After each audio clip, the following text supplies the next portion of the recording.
Hello, everyone. Welcome back to my channel, Mormonism with the Murph, where Lardy Scene explores the church's history and truth claims.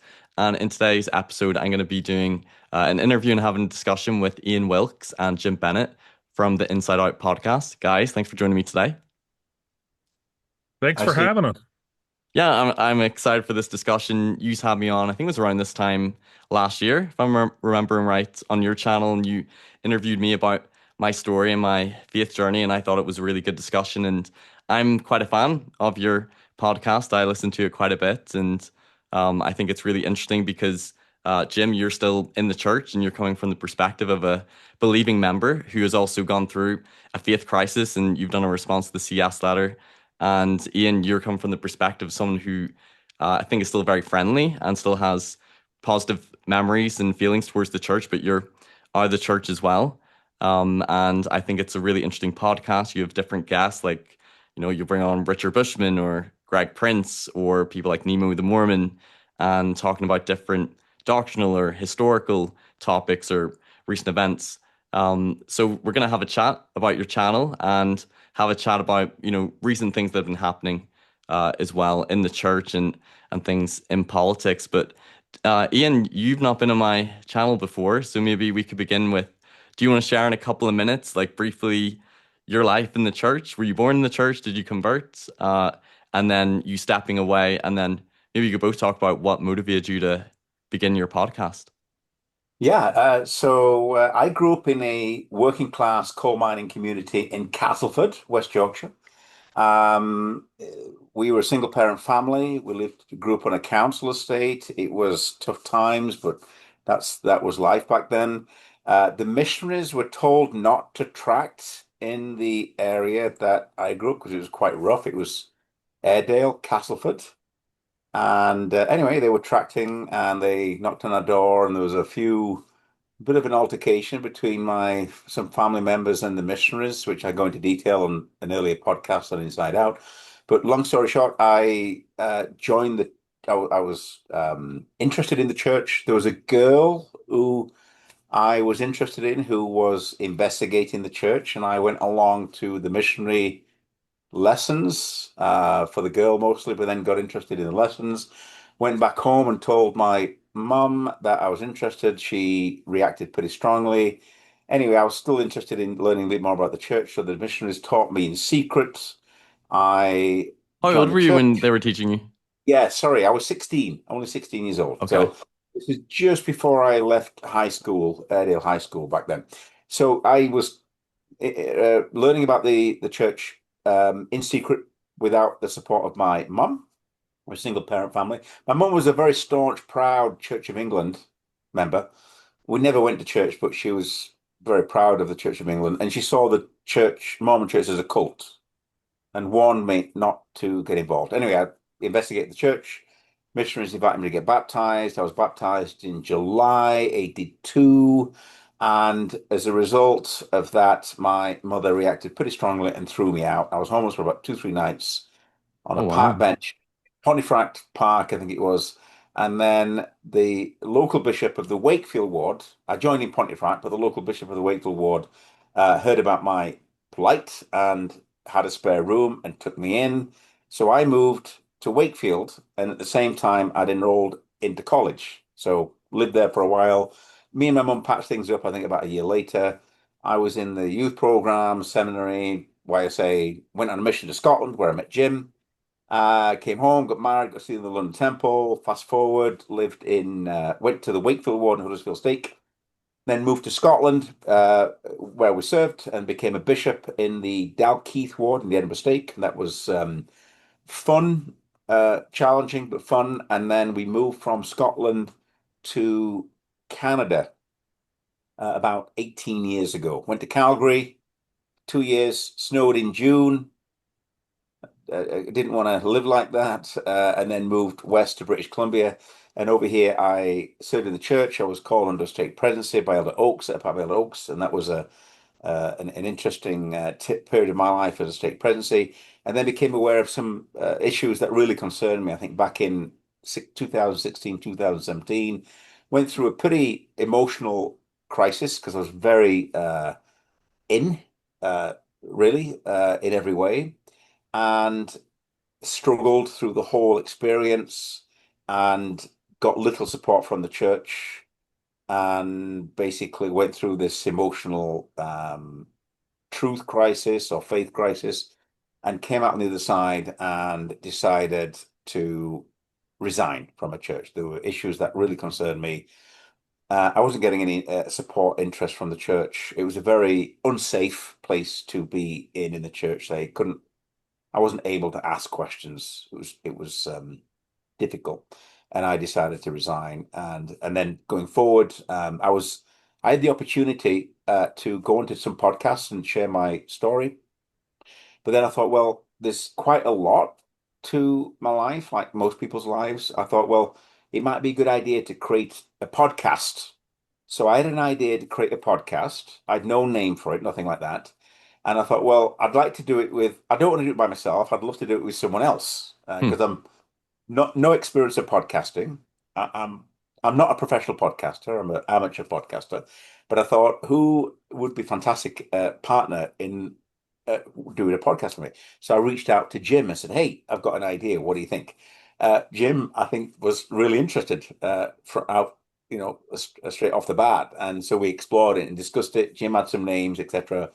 And we came up with the name Inside Out, which I like. We just love because I'm on the outside, Jim's on the inside, and it's kind of a balance. We're kind of middle of the road. We're Yeah. not anti-Mormon. We're not, we're not afraid to criticize the church where we think it's necessary or needed.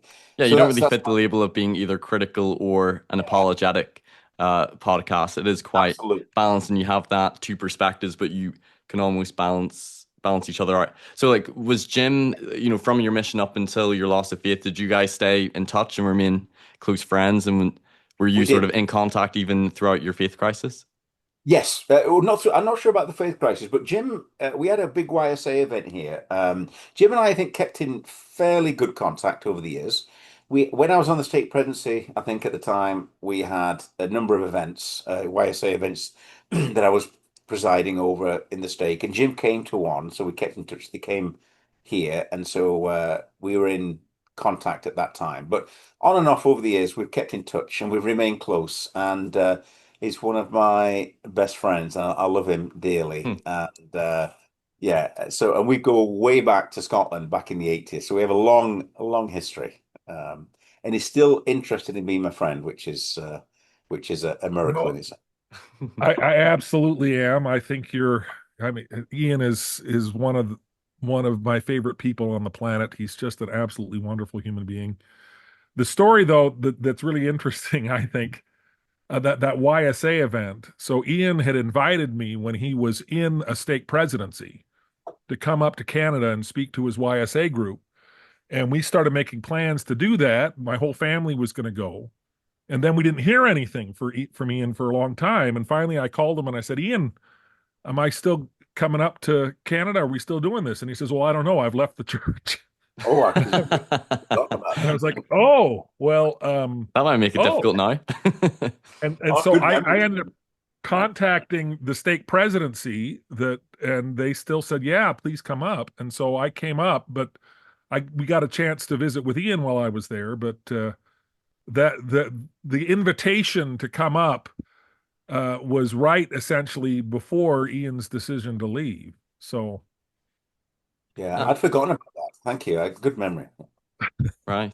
I guess one last question, Ian, I have about sort of your faith crisis is what was the reception did you feel of the church, like local members in the ward and stake, to you resigning and leaving the church? Because I guess in a way you were in quite high leadership positions in the stake presidency, and it might have been a shock to some people that such a strong active member would lose his faith and resign from the church. And people can have different experiences. Some people can have the members can be very supportive and accepting and very compassionate, and others can be a bit more negative. What was the reception when you left? Absolutely devastating. So, I completely immersed myself in the calling, and wasn't just the mechanics; it was the personal relationships. And as a bishop and a state presidency, if you really serious about your calling and you're doing it for the right reasons, and for no other reason other than to help people, you get very close to people. They talk to you, they share their feelings and thoughts, their failures, their successes. They open up to you as a leader because they trust you. And I had that relationship with hundreds of people across the stake on a very personal level. And these were relationships that I considered very valuable friendships that I'd forged, over the years, and including from a time earlier, in different callings where you work with people and also you help people hopefully in as many ways as you can. And that there's spiritual moments and there are emotional moments, and that brings people together. So I thought I had this amazing, wonderful, genuine, real network of real friendships in the stake. The reality was, in my experience, was opposite. As soon as they could see cracks and I was moving away from the church, almost fast forward, almost everyone in the stake has disconnected with me. I'd go further where there've been comments and some pretty awful things said about me and my family. There was, in terms of someone who was called in a senior position and then fell from grace, and shame on him, and he's led his family astray because my family's out now, and how misled I am, and I'm in league with Lucifer, and Satan's got hold of my heart. There was even a talk, I shared this with Jim. There was somebody in my ward who gave a talk, and they made reference to me by name that I'd apostatized and had fallen from this great height, and basically I was a traitor, betrayer, and apostate, and so that was pretty awful. So. I'm sorry Yeah, that happened. really awful, really painful emotional experience. I think almost everyone has disconnected. There's a handful that remain in touch, but um, they're not interested in us. What was interesting is that when I was on the state presidency, with Elder Oaks and Elder Cook, who provided some training and some other training from general authorities, we initiated, Jim, I'd love to do a podcast together with you on this. We talked about this, a significant, each state presidency have got its own focus, right? Could be the temple, it could be ministering or home teaching. You get these themes that state presidencies focus on and develop. It's quite common. And ours was finding the one. And it was the story of the lost sheep and the story that Christ would go to great lengths to find that lost sheep. He's got the 99 and they're all safe and they're all penned, they're all being looked after. But the one that is lost, what we do now, we go find the one. And I was involved right from the start as a state presidency at the concept level with general authorities and apostles who I think were behind the scenes providing support. This is during the time when Elder Oaks initiated what he called hastening the work, this initiative to accelerate and advance the work. This was all part of those conversations, all part of the training, because the state presidencies get a lot of training from the general authorities. And so our focus as a state was it was called finding the one. And the idea was whoever's lost, we go out and find them. We do whatever it takes because each soul is precious. And I put that together with the other counselors. And so, and then now fast forward, the idea, the concept was that every soul is precious. We don't make any judgments. They're all at different stages. They could have resigned, inactive, whatever. It doesn't matter. Christ loved them. But it seems that that program that I helped put together doesn't extend to me. And so I'm out. I was told I was outside of the Finding the One program. I'm just not. I'm so far gone. I'm such a traitor to the cause that I don't qualify to be part of the Finding the One initiative. Things like where they have we had the food drive. This broke my heart really. I was the chairman of the food drive for the entire stake. I put it together. Other stakes are doing it. We hadn't done it like that before. I was told to lead it, so we led it. I had a lot of support, and we put this amazing food drive program together across the stake to coordinate across British Columbia where we live. And it was just wonderful to be part of that. And we had our own food drive run, our own route. And so we do that every September. We're coming up to it now. It's actually next weekend. Anyway, since I've resigned from the church, they've given our route because I indicated that we were still interested in being part of that and being part of the community. But they've even fired me from that, and we're no longer part of the food drive, which is an inter-community kind of event. And they've given that route to someone else. And we saw them last year and the year before. It was quite sad. It was great to see them going around at our route and doing the same things that we did. But the fact that we've been kind of excluded from that was quite painful. So honestly, absolutely awful, heartbreaking, emotional, with tears experience, leaving the church. And it's just been terrible, to be honest. So yeah. Wish I, you I'm could say something different, but it's not. I'm so sorry. My heart kind of breaks as you share that because not to talk about my story too much here, but whenever I put up a public post that I had stepped away from the church, I didn't remove my name, but went inactive. But in my mind, I felt like I had left. I had probably more of the reverse. That the vast majority of people sent me very kind and compassionate messages, either under my post or in private, which I really appreciated. But there was a small minority who did say similar things to me that, have you not heard that even in the last days, the very elect should be deceived and men's hearts shall feel them? And, there's the sheep and the goats and you're a goat. And I feel like it's sad with that rhetoric because it's not our place to say that someone is lost, they're too far gone, they're a traitor. And like you said about the parable of the lost sheep, that like it's not your place to judge if someone's a sheep or a goat. And the Savior, if you view them as the lost sheep, the parable of the lost sheep is he wants to go and get them and bring them back. And that just makes me sad. And do you want to get your thoughts on what do you think we could do better as members of a church to minister and how to react when someone leaves the church? I can understand some people can feel defensive. There can be that fear. There can be that, well, I don't want to get the virus. I don't want to hear what caused you to leave, and they want to back off from those relationships. But what can we do better to maintain those friendships and relationships? And because Yeah. more and more people are leaving the church, and it breaks my heart when people have experiences like Ian. Oh, yeah. No, it's really heartbreaking even now. I mean, Ian and I have talked about this many times, but every time I hear that, it just feels like an abject failure from the inside. The fact that this is the way we treat people who leave.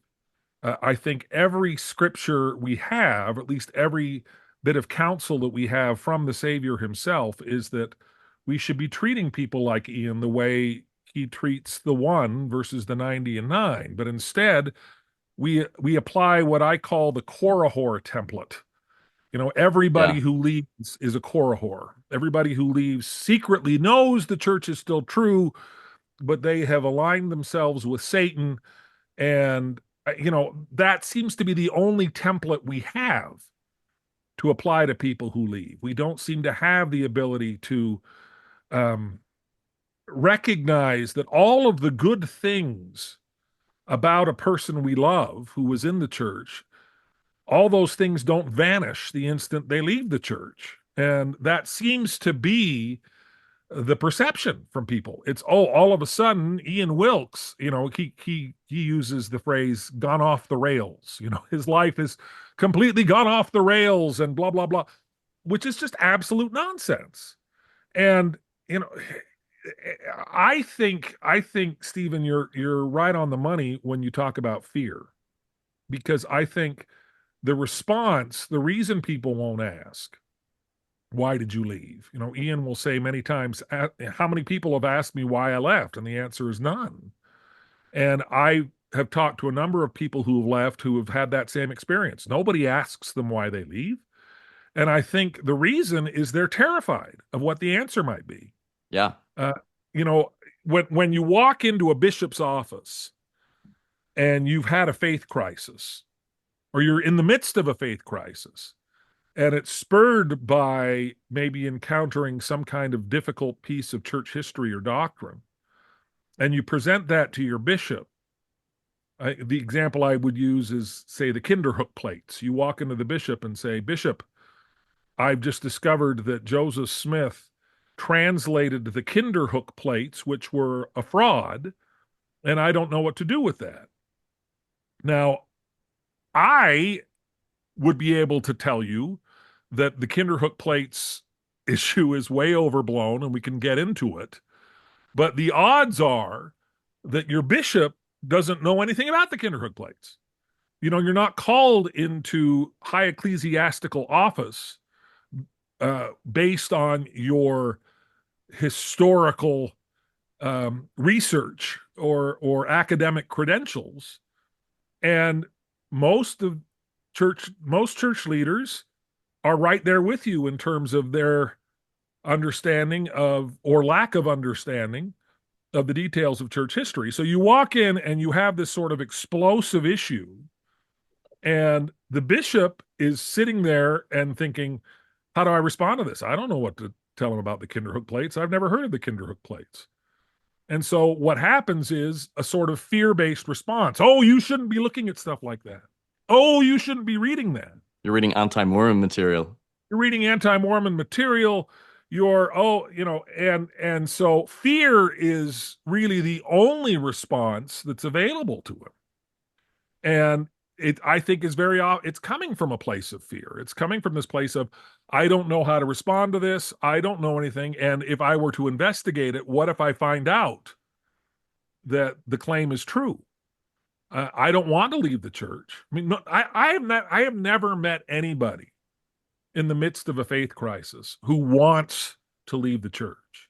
Everybody in a faith crisis that I've ever met is scrambling to find a way to stay. Oh my gosh, they feel like, what they thought was a solid foundation is sand slipping through their fingers, and they're grasping for anything that can allow them to hang on to their faith. And instead of helping them in that process, we drive them further away. We tell them it's their fault. How dare they go look at anti-Mormon material? How dare they doubt your doubts? And you're not praying enough, or reading your scriptures enough, you're not praying enough, not serving enough. Your scriptures enough, you're just not righteous enough. And that doesn't work anymore. I don't know if it ever worked, but the internet has democratized information to the point where all of the difficult issues are right out there. They're a couple of clicks away. They're right out in the open. And we do not have the luxury of telling people, don't look at that. You can't look at that. Don't pay attention to that. We have to meet people where they are and deal with it. And very often, leaders of the church aren't equipped to do that. They just don't know. They don't know the issues, and they're scared to find out the issues. I think, anyway, I'm rambling on this. I totally agree. But from the inside, I think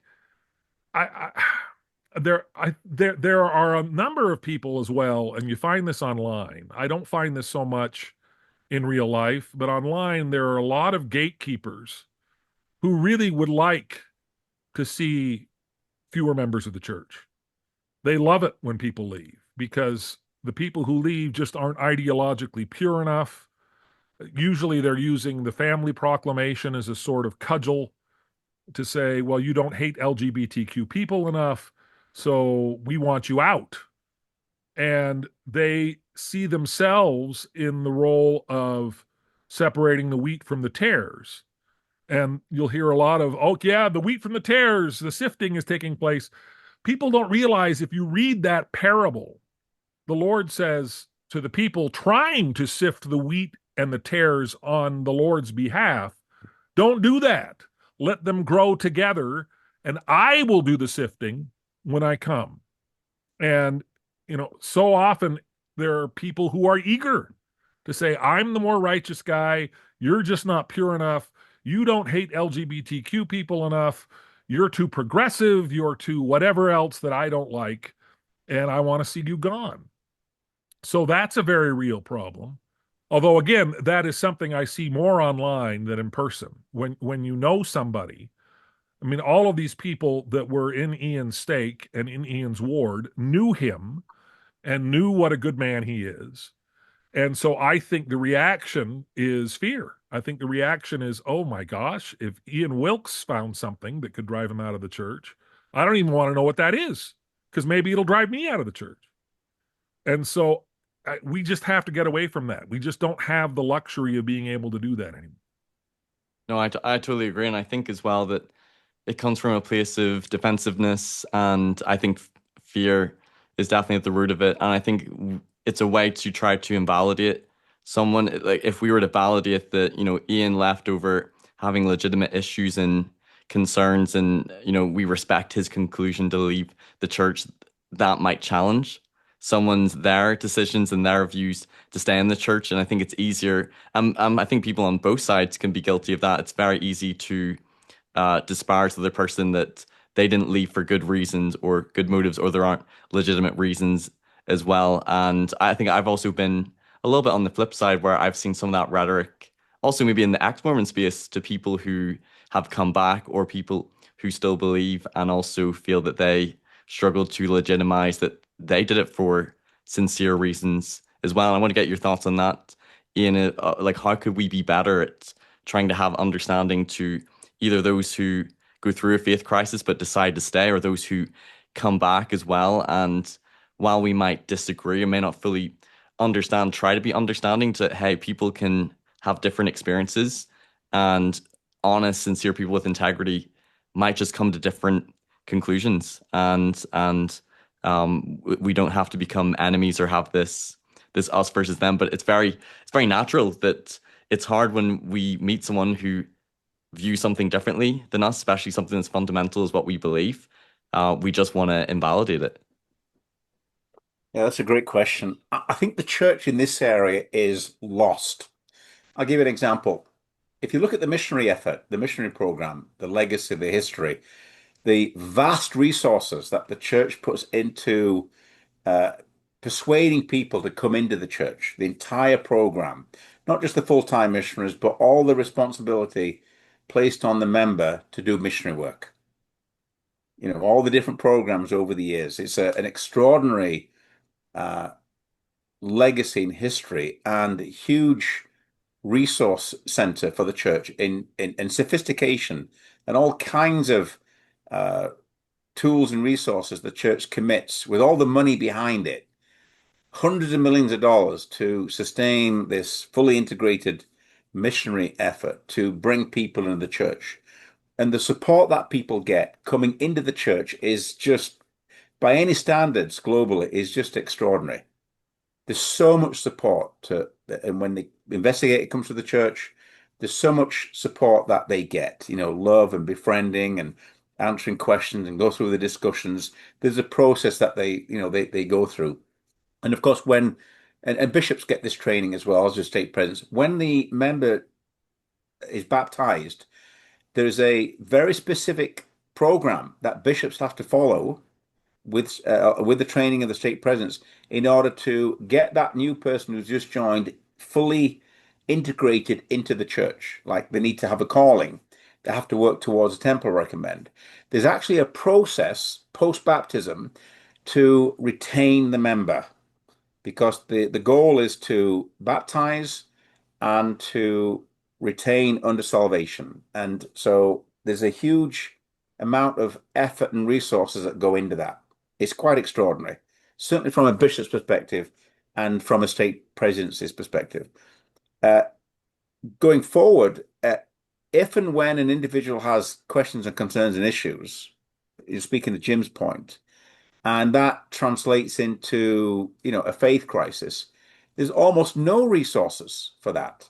The church does everything in its power to help people join and stay in the church, but there's no support for people with questions or doubts or concerns, legitimate doubts. They talk about asking faithful questions. I'm not really sure what that means, but I think I was asking the wrong type of questions. Mine was on the back of the race and the priesthood essay that came out. That's what unraveled it for me.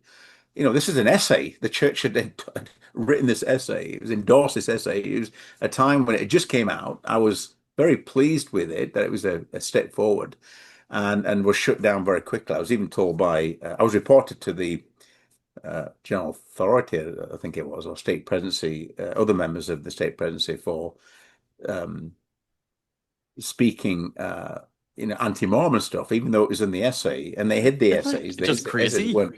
Well, Like the stepping essays back weren't. What's on that, that? like something that's really causing you a faith crisis is something that the church has put out on the website, an essay. Like really, I feel like every stake we should be discussing the essays, and if people have questions about them or people are in a faith crisis, like Yes. they're on the church website or the Jerusalem Papers Project, like we should be talking about some of these things as well in a very open, transparent way because the church has, put it on the website. And it's just crazy that even you having questions or issues with regards to that, people did not want to address that. Well, you're right. But it was even worse than that. I even had members come up to me saying someone has uploaded this anti-Mormon material because a number of other essays had come out as well, I think shortly after that. And that there was even claims that the material had been, the church website had been hacked Right. and they'd uploaded this anti-Mormon stuff, etc. And ranging from, well, it's not the prophet's opinion or the apostle's opinion. It's just a article written by an historian. It's not an official position because the church wasn't clear about these documents, these essays, and who wrote them, and did the first presidency really endorse them? They kind of produced them and then kind of hid them somewhere on the website that were difficult to find, and that was a signal to many of the members that it wasn't really official. So there I was talking about these amazing essays, which were official. I mean, they were endorsed by the first presidency. Stuff like that Yeah. doesn't get written and put onto the website without the first presidency's approval. And I was shut down and reported it was a pretty bad experience. So there's no help to help people deal with these issues, and they're not going to help you leave the church because they don't want you to leave the church. The other point I'd make real quick, and I'll hand it back to you, is the church is lost in this area because if it changed its outlook on people and other organizations, which I think is happening now, I think, where it's not making any judgments of people leaving or, because it works with other organizations in other religions quite well. And it needs to do more of that. It needs to do a lot more integration with other communities and charities, far beyond what it's doing right now. It's doing um, piecemeal at this stage. I think it's quite small in consideration of the vast hundreds of billions of dollars of resources that the church has got. It could do a lot more in humanitarian services. It could put the entire missionary program to work instead of trying to track, persuade people online now. Knocking on doors is gone. I think that time's gone, but all that time the missions put into proselyting, why don't they go out and do charity projects and go work with other religions and other charities? It does that, but it could do a lot more than that. And so uh, that thinking about integrating and teaming and partnering with other great organizations and charities to do great work to help the homeless, help the excluded and the disadvantaged across the world, even with local projects. That mentality of working and collaborating that way, why can't it have the intelligence to have that thinking approach to someone who's left? The person who's left, they see them as lazy or an apostate or disobedient, like, somebody that wants to sin. And by the way, the drink I'm drinking, by the way, just let you know for your observers there, your listeners, and it's not alcohol. It's I don't drink. It's a mineral water, in case you're just wondering, right?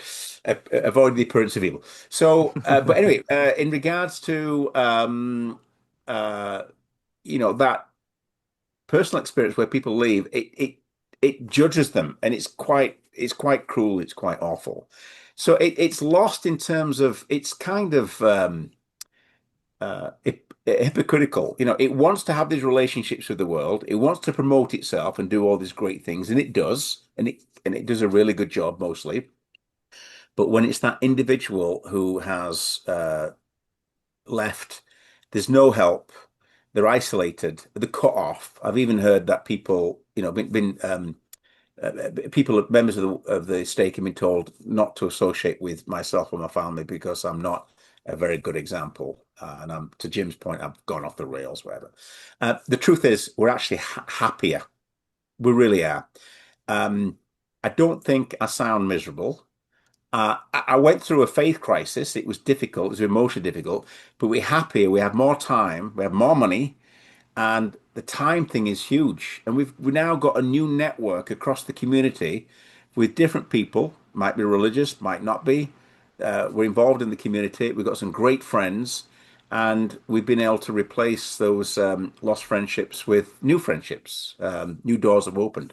So, yeah, I think it's lost in regards to how to handle uh, deal with someone who's got these questions, and then once it finds out that it can't help someone, because I was even told, Stephen, that once the people found out I was resigned, one member said, "Oh, you resigned because I was going to put your name on the temple prayer roll, but now you've resigned. I don't know if that's going to help. So because I've resigned, I'm lost. If I was There's no way inactive." back. There's a way back if he's inactive. Or Ian's inactive, it might find him back. We'll work with him, and I'm not even good enough to be a project. And by the way, any stake members or ward members listening to this locally, I'm not interested in being your project, right? Don't, we're done. The bridge is burnt. I'm not interested. Just don't come near us. We're done. We've got our own handful of members locally that keep in touch with genuine and sincere, and we're quite happy with that. So yeah, the church has got some huge lessons to learn in this area, but the reality is, Steve, it's not going to help people to leave. Why would it? Right? Losing tithing. If it would do that, people would be leaving in bigger numbers. It doesn't want that. So yeah, there are a few thoughts to your question. Right, yeah. I guess one last thing I'll just say on this is, like even if you feel that someone's made the wrong decision, or if you feel that, they've lost, that they've stepped away from their covenants, that they've left the church, I think, is it really going to help them if you were to use that sort of rhetoric? Or is that just going to push them away more? I know for me, the few people that made those comments and statements, it was kind of awkward whenever I came back, and I think they felt awkward as well. And if you've received a lot of that, and if you did want to come back, that would make it even harder. So you're not making it any easier for them. And I think if we can reach out with love and understanding and compassion, like respecting that they may not ever come back to the church, but even still, we should try to maintain those relationships. But if they decided to, they would have it would make it easier for them to come back if people responded that way. Totally. I mean, how do I get back? Really? How do I get back? If I go back, what have I got to do? I've got to repent. I've got to disavow all the things that I about the church that I know are false. I've been told I need to disavow the stone in the hat way back, and then, by the way, a few months later, the actual stone was photographed in the ensign.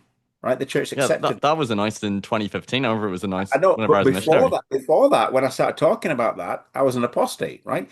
So anyway, I'd have to disavow all this stuff. I'd have to repent, go on this very strict. I know the process, being a bishop. There's a very strict process for getting repenting, right? I'd have to do all these things, and by the way, would I ever be called into a leadership position? No chance. There's no way Ian Wilks. Not that I want that. I never wanted leadership position. I never looked for stuff like that, but I'd never, they'd be keeping an eye on me. What's he saying? What's he doing? Is he asking questions? It's just not worth it for them. And you know what? I'm okay with it. I'm all right with that. I've no plans to go back. There'd have to be, if Jim Bennett gets called as a prophet, I'll go back. It'd make a fine prophet. So yeah. Well, And Jim, I that's want to going to get your happen thoughts on. in Oh, two sorry, Jim. weeks Go ahead. at conference. I'm planning on being called as a prophet this next general conference. I will Hallelujah. sustain. Yeah. And Jim, I want to get your thoughts on like what do you think we could do better? As a church, like we have these resources, we have the gospel topics, essays, there's the Drew Smith Papers project, we've done the Saints volumes, there's platforms like Scripture Central and other apologetic channels, but sometimes I feel like, I think the Institute program is addressing more some of these historical controversies in its curriculum, but sometimes I feel like it'd be great if there was almost like a state class that would go through the gospel topics essays, or some sort of defending the faith class. Because, for me, I don't feel that I want to bring up controversial topics in Sunday school, for example, or in sacrament meeting, because I feel like for most people, they go there for the gospel and for devotional purposes and have their faith strengthened. But at the same time, I feel like there's not really a place in a church program for people to talk about these topics and wrestle with them. And I at least I feel like for myself, if I had have been informed of some of these topics, if I had have engaged in some of these classes, I may not have left the way I did.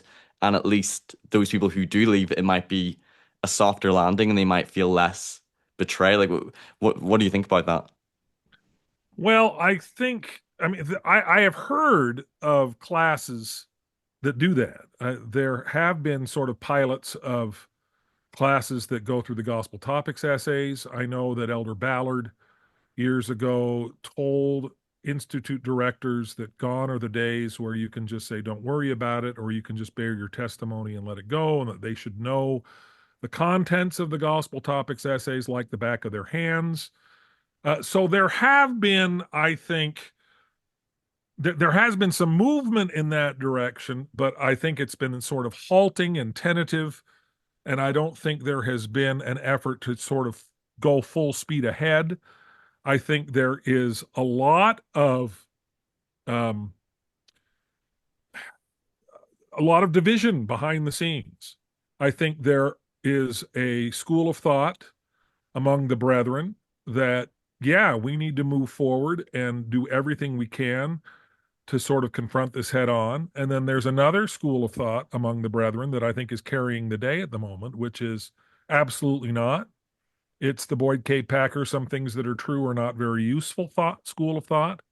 You know, when I came home from my mission, my parents came to pick me up and we toured through Scotland and England for 2 weeks. And we I was just amazed at the conversations I was having with my father because at the time I had this fantasy of making a movie about Joseph Smith, and I was going to play Joseph Smith. I I think that the time has passed. I'm too old to do that now, but back then I was going to be a world famous actor and a filmmaker, and that was my plan. And he said, you know, if you try to do that, Boyd K. Packer will show up at your front door with a sawed-off shotgun.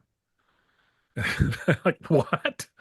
And he said, but Gordon B. Hinckley would love that. Gordon B. Hinckley's idea was that we need to get as much of this out there as we possibly can. And I remember talking to him saying, well, wait a minute.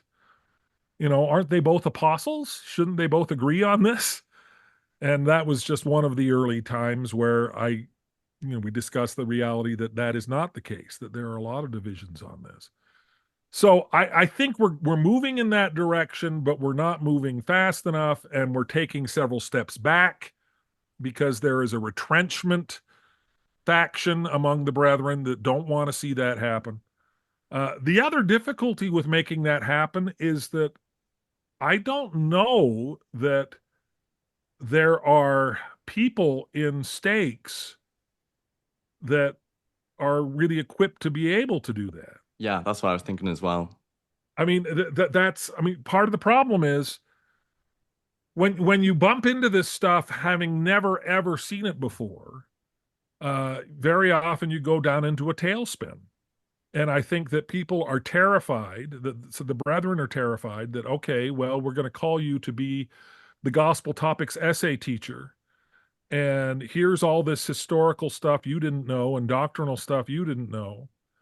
And you're probably going to, I mean, they're terrified that, okay, we're going to be inculcating doubt among Yeah, our own members if we call them to this. So there's just this constant sort of push and pull in the institutional church uh, among people who still think that we have a choice. This is why I always fall down on we have to be fully transparent because we don't have a choice anymore. I don't know that we ever did, but we don't have a choice as to whether or not we're going to confront these issues because they're all out there, they're all available. Remember having a conversation with my brother-in-law, and I said, you know, we really don't have any choice as to whether or not to admit that the priesthood ban was a mistake. That's what all the historical evidence says. That's essentially what the gospel topics essay says, but it isn't willing to sort of cross that line. And he said to me, oh, if the church admitted that, there'd be this huge uproar. And I went, do you think there isn't already a huge uproar? I mean, this is the thing. It's like, do you live in this world where people are not already upset about this, where this is not a problem? I mean, it's just so bizarre to me that we talk about how important it is to embrace truth wherever we find it. Joseph Smith said that. In the temple, we talk about circumscribing all truth into one great whole and how important that is. But things that are true that don't make the church look good are things that we just don't want to talk about and pretend didn't happen and aren't an issue. And you just can't get away with that. Truth doesn't go away if you ignore it. And we have, I think, seen the results of a centuries long experiment of what it means when we brush the truth under a rug. It doesn't work. It works in the short term Yeah. and does tremendous damage in the long term.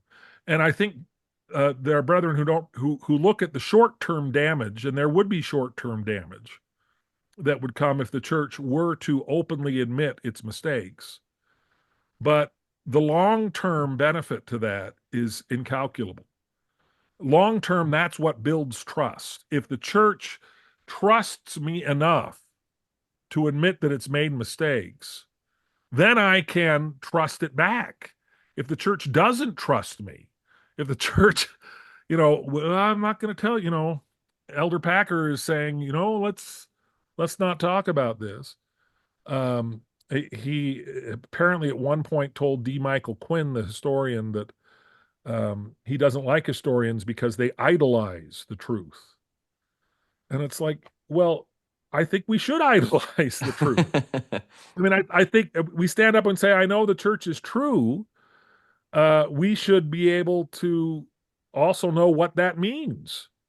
And we have scriptures that talk about to seek learning by study and by faith, and to seek out the best books, and the glory of God is intelligence, and we shouldn't be fearful of research and intellect and studying the best scholarship, as well as, still trying to be faithful as well. It doesn't have to be necessarily one or the other. Right. No, I mean, it's just kind of bizarre to me that we're still having this conversation, because I think the argument has been won by the people who say we need to embrace transparency. I mean, that argument, there isn't a counter argument, and we're still acting like there is. And we should just stop wasting time and stop spinning our wheels and just start moving forward to the future where we accept all the messiness and recognize. And the beauty of that is that you can do that, and it's a much better story than the one we're telling. Yeah. The old adage that the church must be true or the missionaries would have ruined it long ago. Uh, the fact that this great work has been accomplished and so much has been done and so many lives have been blessed by people who are wildly flawed and imperfect is a much more inspiring story to me than, well, the Lord picked certain men to come down from Mount Olympus and bless us with their perfection. That's not a true story. It's not an inspiring story. And it's a frustrating story to the rank and file members who look at these brethren and think, okay, well, they're perfect and I'm not. And so why should I even bother trying? It's just the the way forward is so clear that it drives me crazy that we just don't take it, that we're still sort of hemming and hawing at the entrance to the gate and saying, well, what happens if we do this? What happens if we admit that we're imperfect? What happens if we admit that leaders are flawed and fallible? Well, I don't know, but we're going to find out, because that's the truth and that's the reality, and we can't hide from reality forever. I think you're on the money.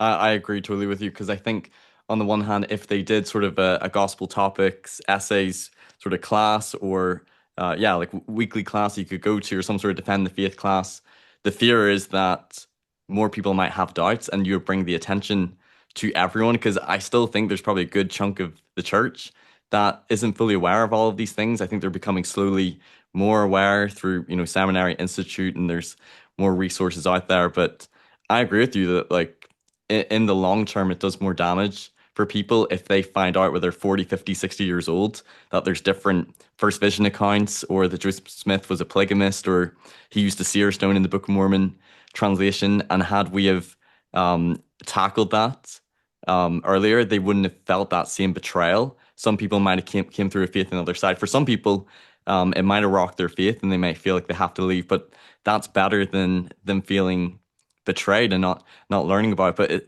it's a tough thing, because whenever I was teaching 11, 12 year olds, I remember there was one part of the Book of Mormon reading that week was talking about the skin of blackness. And I just remember feeling, as a teacher at that time preparing for that lesson, I didn't feel it was appropriate for me to focus on that as part of the chapters, and to talk about, like, well, what does skin of blackness mean? Was that God literally cursing them with black skin? What about these different theories from Scripture Central?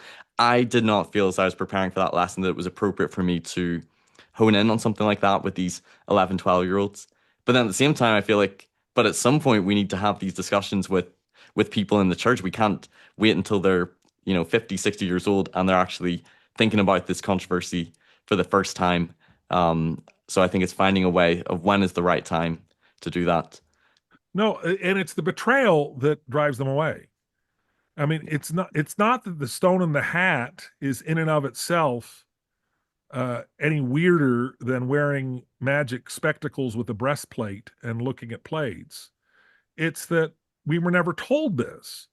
And so people feel like they were lied to, and it's the betrayal that's the problem. It's that they didn't trust me enough to tell me the truth. And it's really interesting. So I've told the story before about going down to Scripture Central back when it was Book of Mormon Central. And they said that they were going to advertise my CES letter reply because they had research that showed that it was the only thing that mitigated the damage done by the CES letter. And it came back that they were going to stop doing that because what it was doing was having a sort of Streisand effect that they didn't like. Because if you read my CES letter reply, you also read the whole CES letter, because I go through the Mm. CES letter line by line. And so people they were targeting to say, read this reply, were all of a sudden, oh, well, wait a minute, I didn't know about any of this stuff. And so they're like, okay, we're not going to do that anymore. And so So it's almost like there, the approach is, okay, give them the CS letter reply if they've encountered the CS letter, but if they've not encountered the CS letter, well, let's not show them the reply, so then yeah, they're not we don't exposed to all want of you these to, issues. and it's again, we don't want you to know about the rock in the hat if you're not ready for it. And you talk about 50 or 60 years old. I there's a well-meaning great guy in my ward, and he still goes to church, so apparently this didn't drive him out of the church. But he started reading Saints, and he gets to a point, and he comes to me in the middle of you know, comes to me in the foyer between meetings and says, "Hey Jim, are you related to John C. Bennett?" And I said, "No, no, absolutely not." He goes, "Oh, okay." And I said, I really hope not. And he goes, "Well, why?" And I said, "Well, because he was a terrible human being and an abortionist and this awful guy who attacked the church." And he goes, "Oh, he was? Oh, I haven't gotten that far yet." He had read up to Saints where John C. Bennett was called as the assistant president of the church. And I always wondered, what are you going to do when you find out that John C. Bennett was really kind of awful and Joseph Smith trusted him as his number two guy for a while he was engaged in spiritual wifery and everything else? Apparently, it didn't drive him out of the church. And, Saints again is I think, a positive step in the right direction where they're trying very hard to sort of put out a faithful history that also acknowledges all of the problems. But yeah, I was amazed that this guy who was older than I am had gotten that far in his life without knowing who John C. Bennett was. So Right. it's a very real issue. Yeah. I want to talk next a little bit about your podcast. So, did you both feel that there was, shall we say, a gap in the market, or the gap in sort of the podcasting sphere in the Mormon, world? And, how's it been sort of doing the podcast? Because you would have probably people on both spectrums in the church, are the church believers, those who are maybe more progressive or nuanced or ex-Mormons listening, and how has it been navigating this while you're still in the church and trying to be faithful, but you're out of the church and still trying to be, I think fair and kind to the church at times, but then still also expressing some critical views. How has that been? Because I can imagine there might be some difficulty where, Jim, you don't want to come across that you're being too critical of the church, but neither Ian, you don't want to come across that you're being too apologetic and ex-Mormons being like, hey, you need to push back more. So I guess how has that been navigating your podcast? Do you want to jump into that, Ian? You go first, Jim. Well, well, it's just funny because my wife would say to me, I listen to your podcast. She actually doesn't listen to it a lot. I just listened to one of your episodes. Ian sounds more in than you do. So you need to watch out. Ian sounds like he's more faithful than you are. And so, yeah, that is kind of an issue. I mean, the reason I was willing to do this, I mean, Ian brought this to me and said, I want to do a podcast with you. And I had been approached by a number of people in the church saying they wanted to do a podcast with me. And I was like, because it's like there are a bazillion podcasts out there that go through the CES letter issues and are apologetic and go, there's Or do plenty of come follow resources. me? Yeah, yeah. I mean, another Come Follow Me podcast is just like, oh, please. I just, I don't listen to them. I find them boring. And so I don't, so if I find them boring, why would I want to do one like that? And when then Ian came to me with this idea, my reaction, Stephen, was exactly what you're talking about. Like there is nobody out there having this kind of a conversation. And this is the space in which I find myself now, because after I launched my CES letter reply, I was Jim Bennett, the apologist, and I would get all these marvelous messages from people saying, thank you, you helped me stay in the church. And then I started engaging with critics and doing so in a way that was not Jacob Hansen style. It was not combative. It was not confrontational. It was, okay, I'm going to talk to John Dehlin and we're going to have a conversation and we're not going to have a debate. And I'm going to find out where he's coming from and I'm going to listen to him and he's going to listen to me. And the messages I started getting after that were, you didn't help me stay in the church. I've left the church. I'm not coming back. But you did help me better understand my family and friends who are still in. And you helped me. And I discovered a whole world of people who are very much, I think, like Ian Wilks, who have left the church, still have affection for the church, still have family and friends who are in the church, and feel completely ostracized, completely otherized. And there are people on the borders of the church, whether they're on the inside or the outside. I mean, there are people who are just sort of hanging on from the inside by their fingernails. I mean, they're just right on the edge of the inside. I'm thinking of Chris Kimball's book, Living on the Edge of the Inside. And it's, we don't talk to those people. There is no discussion with those people. There is no recognition of those people. You're either all the way in or you're all the way out, and you just scream at each other across the chasm. And I want to talk to the people that are in the chasm, that are there and that are completely ignored, because I think there are so many more of them than we realize. And they're in marriages where one spouse is a believer and the other spouse is not. And John Dehlin has talked about that. John Dehlin talks about having a conversation with Elder Holland where he says, why can't you ever say in conference that if your wife or your husband leaves the church, you shouldn't get a divorce? Because so many believing members think that's what I have to do. I have to cut myself off from this terrible satanic non-believer. And Elder Holland, according to John Dehlin, told him, well, I don't think the church is ready to hear that. And I think whether they're ready to hear that or not, that's a discussion we need to have. And, this is another thing. I've had some conversations with people who work for the church, who are aware of our podcast. And I've always been a little nervous that my podcast is going to get me into trouble because I sing in the tabernacle choir. I mean, I have to have a temple recommend in order to do that. I have to be all the way in.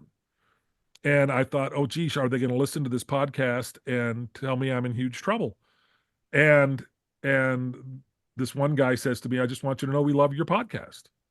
And I'm like, well, how can that be if we're critical of the church? And he says, because you're having conversations that we are not allowed to have, that we can't have. And we know those conversations need to happen.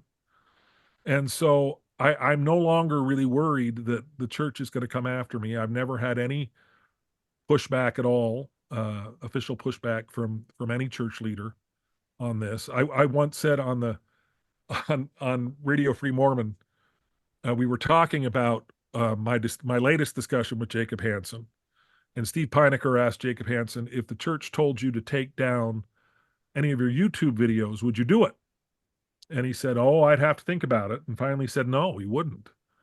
And then he asked me the same question. If the church asked you to take down any of your videos, would you do it? And I said, yes. And RFM says, well, how can you say that? And I said, well, because the church has never done that. And the church, I don't think will ever do that. I'm not worried about that. And then after I said that, I went, no, that's not true. I have had a leader ask me to take down something. It was my bishop, and he asked me to take down my picture of candlestick salad that I posted on my Facebook page. Ian's laughing. Are you familiar with candlestick salad? No, no. No? Where this conversation gets interesting. I am curious though. So somebody somewhere found a recipe in the Friend, wasn't it? In the Children's Friend in the 1970s, in the old magazine. Did they send this Friend out to the UK, or was that just the United States? Yeah, I used to get it as a kid. You used to get the Friend? Yeah. So there was a Christmas recipe for candlestick salad. And here's how you make it. It's supposed to look like a candle. And you take I can imagine where this is going. Can you see where it's going? It's a banana, and you put a strawberry on the tip to give it a tip, and you put it in a pineapple base. And the reason I knew that somebody in the Friend was trolling us is he says at the base of the pineapple, you put little alfalfa sprouts at the bottom so it'll look like melted wax. I'm like, no, it doesn't look like melted wax. It looks like pubic hair. Let's call it what it is. And then you take cream and you drip it down the banana so it's supposed to look like melting wax. Oh my goodness. And somebody had just made this and that was in the Friend. Yes. Well, the picture wasn't in the Friend. The recipe was in the Friend. Oh, I see. But somebody thought it would be funny and they just posted a picture of it, and it looks exactly like what you think it would look like. And I posted that because I thought that was the funniest thing in the world. And my bishop contacted me and said, could you please take that down? That's so funny. So I did. So that reminds me of whenever I was at a secondary school and we were doing Bunsen burners, and I tried to model how to draw a Bunsen burner, and yeah, it looked pretty much like what you were describing as well. Yes. Yes. So that has been my only experience where an ecclesiastical leader has asked me to remove any content. Right. But the reality is, I do think that this is a podcast that is reaching an audience that other people just aren't reaching out to. Yeah, and appealing to a wide spectrum as well. Ian, I want to get your thoughts as well on this. Yeah, there's no podcast out there like Inside Out. It's very distinct. It's very unique for these reasons. Jim's background is very different to mine. You know, Jim comes all the way from Joseph Smith, Brigham Young. You know, his dad was a U.S. senator. His great-grandfather's David O. McKay. I think on his mother's side, Jim, you can correct me if I'm wrong here, has got apostles and prophets throughout his entire family history. Group, you know, he was born into the church, is multi-generational, and comes from a very different culture than when I grew up. You know, I grew up in this council estate in Castleford, coal mining, convert. I think differently. I felt differently on so many things. We couldn't be more different. And so, when I was called to serve a mission in Scotland, almost everyone in the mission, most of the missionaries were American, or New Zealand or wherever. And there was a few Brits, but mostly American. And so you get thrown into this whole new experience. Scotland's different to England, by the way, culturally, politically, as Ireland, Northern Ireland. There are Hmm. some very distinct, unique, quite significant differences across culture and history, even within the United Kingdom.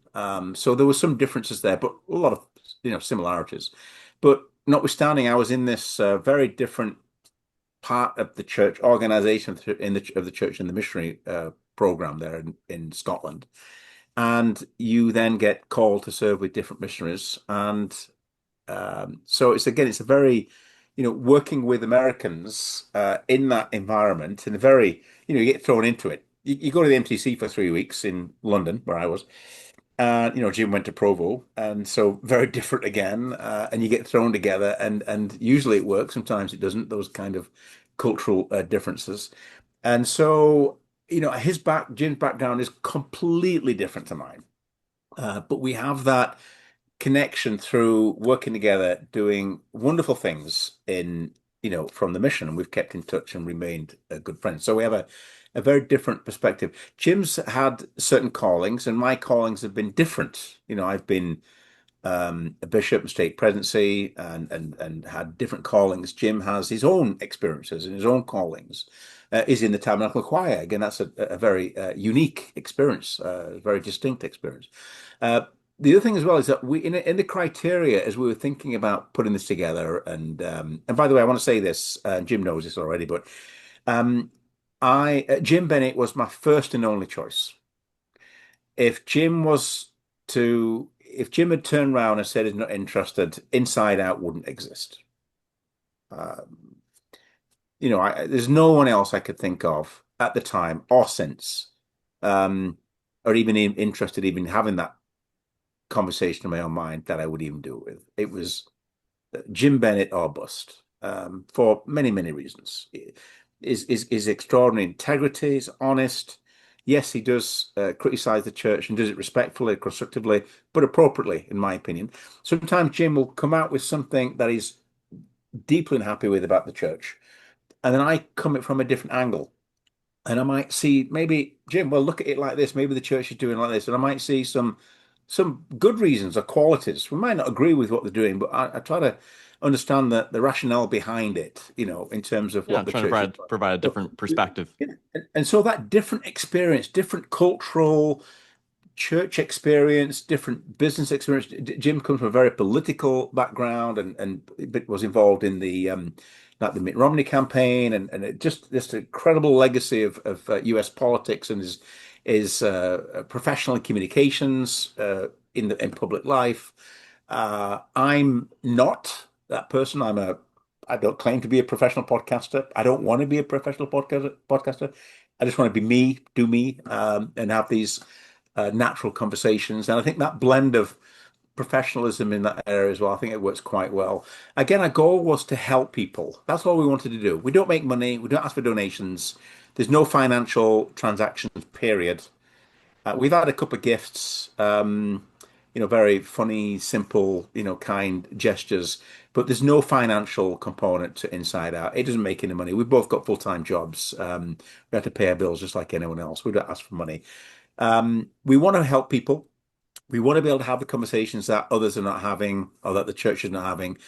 We're having a wonderful series of conversations with Greg Prince. He's just one of the most remarkable people. I think the Greg Princes and the Jim Bennetts and the Terrell Givens and John DeLynns and Richard Bushmans, these people in this space bring extraordinary legacy knowledge to these conversations.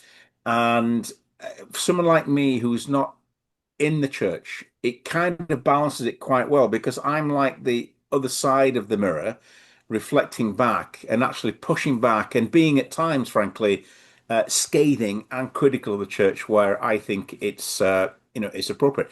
At the same time, I don't want the church to be destroyed. I want the church to continue.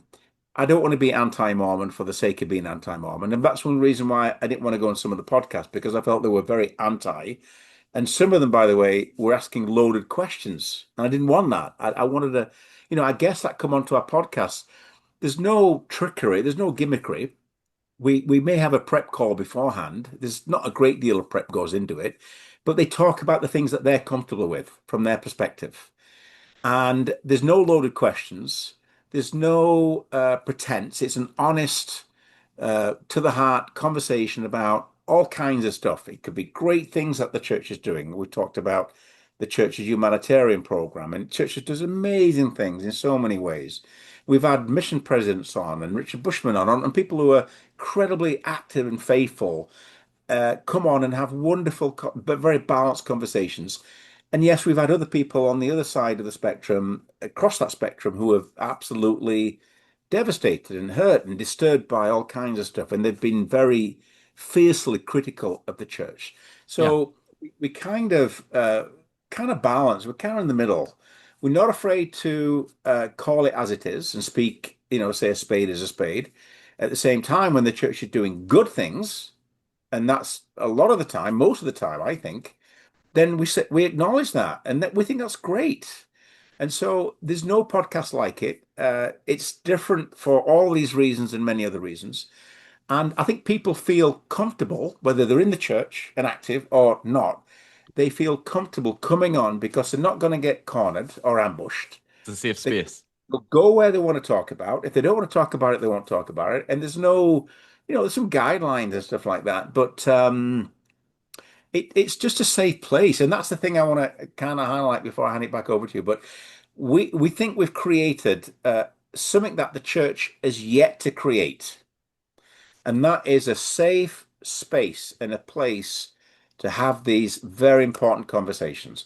We think we have it on Inside Out. We kind of that model that achieves that, I think, for the most part. And I think that's without sounding arrogant or overconfident. I think there's other podcasts that do some of this to some extent, but I think there's some examples out there that the church can look at and think, well, how can we create a space in the church, like you've talked about before, where we can have these conversations in a very constructive way, but at least address them in a very honest way.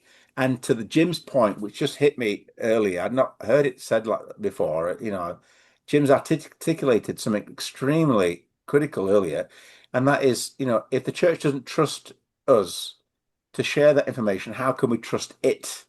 And I think that just hit me earlier because that's just something that's lacking. Why can't the church trust us, have confidence in us to have these conversations in an environment where we feel safe without being labeled an apostate like I was, and have that integrity and honesty? Because if it does, then it can actually it can keep more people in the church by just being honest and open. And you say, yeah, we screwed up. We got polygamy wrong. We made a mistake. It was wrong. We got the race and the priesthood thing wrong. The ban on the on priesthood ban on blacks, that was wrong. Some of the stuff that Brigham Young did was wrong. The stone of the hat. We understand this. We don't understand this. We don't know why. We'll work through it together, right? All these issues. Let's be honest about it. Let's have, instead of fear, let's lead with faith and honesty, integrity, because surely that, in the end, is what helps people. And if they leave, so for example, in our company, we do a lot of engineering and sciences, etc. We're fairly decent sized consulting practice, but we've got a model where we work with people, we develop them professionally, and if they leave, we have an exit plan. We do it constructively, professionally, we support them, and we give them good references if they've done good work, and we maintain that relationship if they're leaving the company. And the thing is, some of them come back, and the ones that don't speak highly of us because we've treated them properly and right. So there are lessons in the corporate world with ethical companies in the business world, and there are some out there, but the church can look to that and learn from that. You know what? The church has the answers.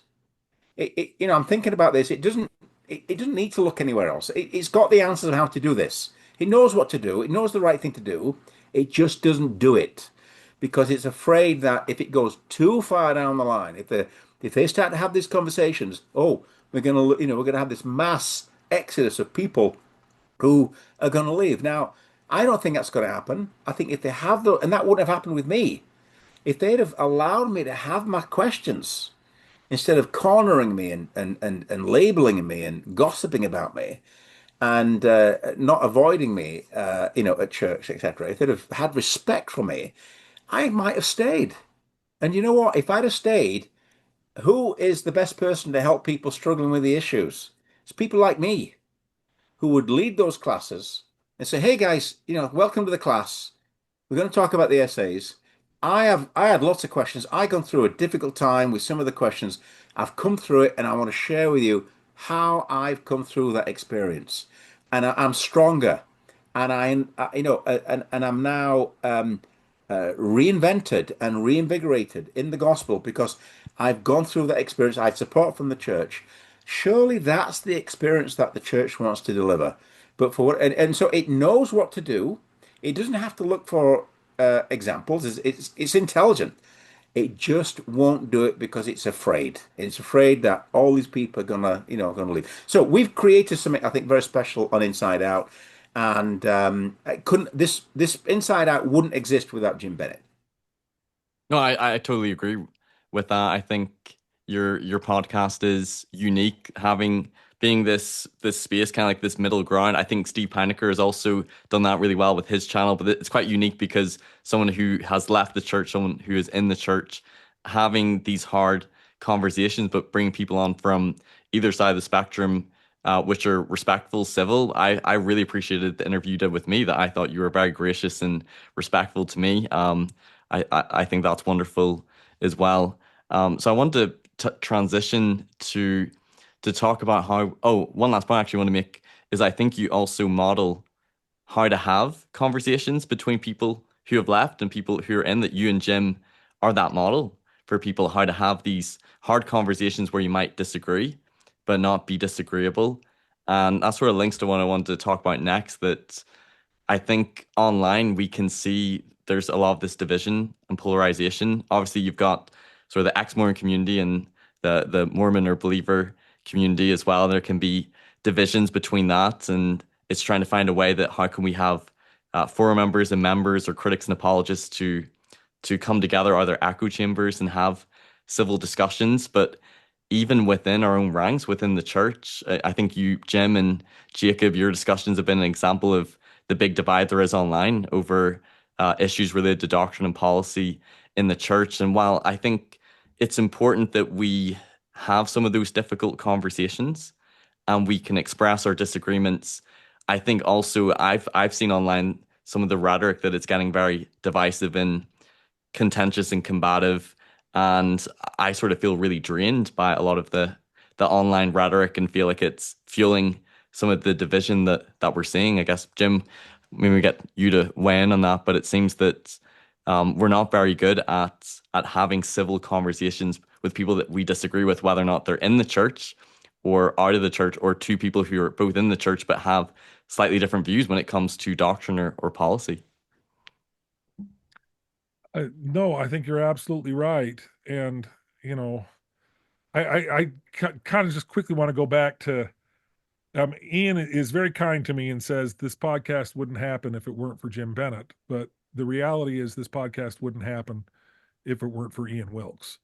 That Ian is so uniquely suited to be at the forefront of these kinds of discussions that I can't imagine anybody else modeling this in a way that would be as productive as the way that Ian models this in our discussions. Because yeah, you're right. The discussions online are so incredibly vicious to a large degree. They're so incredibly divisive. One of the things that's interesting. So we're I don't know if I'm jumping the gun here, but for the last 6 years I've been working on this Inconvenient Faith documentary. I wanted to talk And about that, so that's good you're honing it in. well, but one of the things that we're now doing, Robert Reynolds is not, he's kind of camera shy. He doesn't want to be the face of this. And so he sent me out essentially to go on every podcast I can to talk about this. And one of the things he's very eager to do is, okay, we've had all these conversations. I've been on John DeLynn, and I've been on RFM, and I've been talking to all of these other folks. We want to get on the sort of faithful podcast circuit. We want to get into, we want to go on the LDS Living podcast and, other kinds of podcasts, the kind of come follow me podcasts that I said I don't listen to. And we're having a hard time sort of breaking through there because, again, they just don't even want to acknowledge this space exists. They don't want to go there. And, or at least I think so. I mean, I'm just getting kind of the cold shoulder from them as I reach out to them. None of them have said to me, "We don't want you on our podcast," but it just sort of demonstrates that we silo ourselves in these different sort of camps and different sort of worlds where there isn't a whole lot of communication. There isn't any communication between these kinds of folks. I mean, the idea that the people running the LDS Living podcast even know who RFM is, I doubt they do. I just we don't live in these same kinds of worlds, and so when they brush up against each other, the um, the first reaction is distrust. Is, "Well, I don't know, who are you? What are you doing?" So anyway, I just think anything we can do to sort of bring down the temperature of the divisions in the church, and because they're getting deeper in a lot of ways. I mean, you see that with the Charlie Kirk assassination. It is just astonishing to me, the different kind of reactions that we're seeing within the church, and the deep, profound distrust that there is, even among active members. And we're not now talking about the people that are on the edge or the people that have left. Within the church, there are deep, deep divisions. And really, I think that's who Robert Reynolds and the Inconvenient Faith series is trying to reach. We have these divisions within the church. We have people within the church, and the goal of the Inconvenient Faith series was not, again, to go out and say, "Come back to church." It was, okay, you're in the church. How do you stay? Well, here's how Terrell Givens does it. Here's how Richard Bushman does it. Here's how all of these, Patrick Mason, whatever, does it. And here are people who don't do it. Here's John DeLynn, and here's Jeremy Runnels, and here's Bill Reel. They looked at all of these things and felt like they had to leave. And, we have to, Ian talks about this all the time. We have to be able to allow people to leave with dignity. We have to be able to say, okay, if you leave, I mean, one of the things, when I'm speaking for you, Ian, so you can jump in and correct me, but it's heartbreaking to me every time Ian talks about the letter that he received when he resigned from the church, and it was this very cold form letter. "We processed your resignation. Thank you. Goodbye." Just one sentence of There was thank no you thank for you, your Jim. There was no thank decades of you. service to the church. Well, none of that matters. None of that counts. Doesn't matter. I mean, it would be so easy just to put some kind of acknowledgement of, "Boy, we are so grateful for all the service you gave to this church." It's not Or like I we're mean, so sad to lose you we're, and miss you, we're and so sad you're to always lose welcome you. back. Or we wish you the best in wherever you go, because we can't legitimize leaving. We can't say that anybody leaves for a legitimate reason. We have to, I mean, so many people's faith is dependent on the idea of Ian Wilks being miserable, of anybody who leaves being miserable, because we're taught, okay, this is the true church, and so this is the only place where you can find happiness. And if I meet somebody who is happier outside the church, that becomes a blow to my faith. And that's a really pathetic thing to build your faith on. If your faith depends on someone else's misery, you're doing it wrong. So No, anyway, absolutely. I'm not sure if I'm answering your question anymore. I think I've Oh wandered off, no. and times were Um, scary.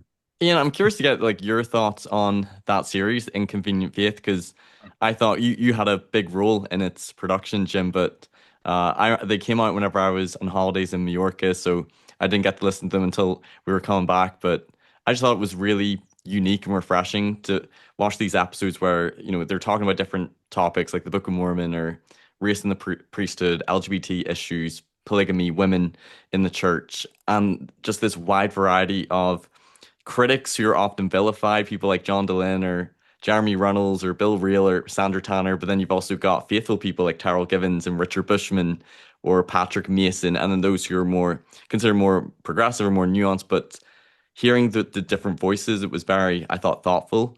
I thought it was great. Like, where would you ever see another episode where all those voices are in there as well?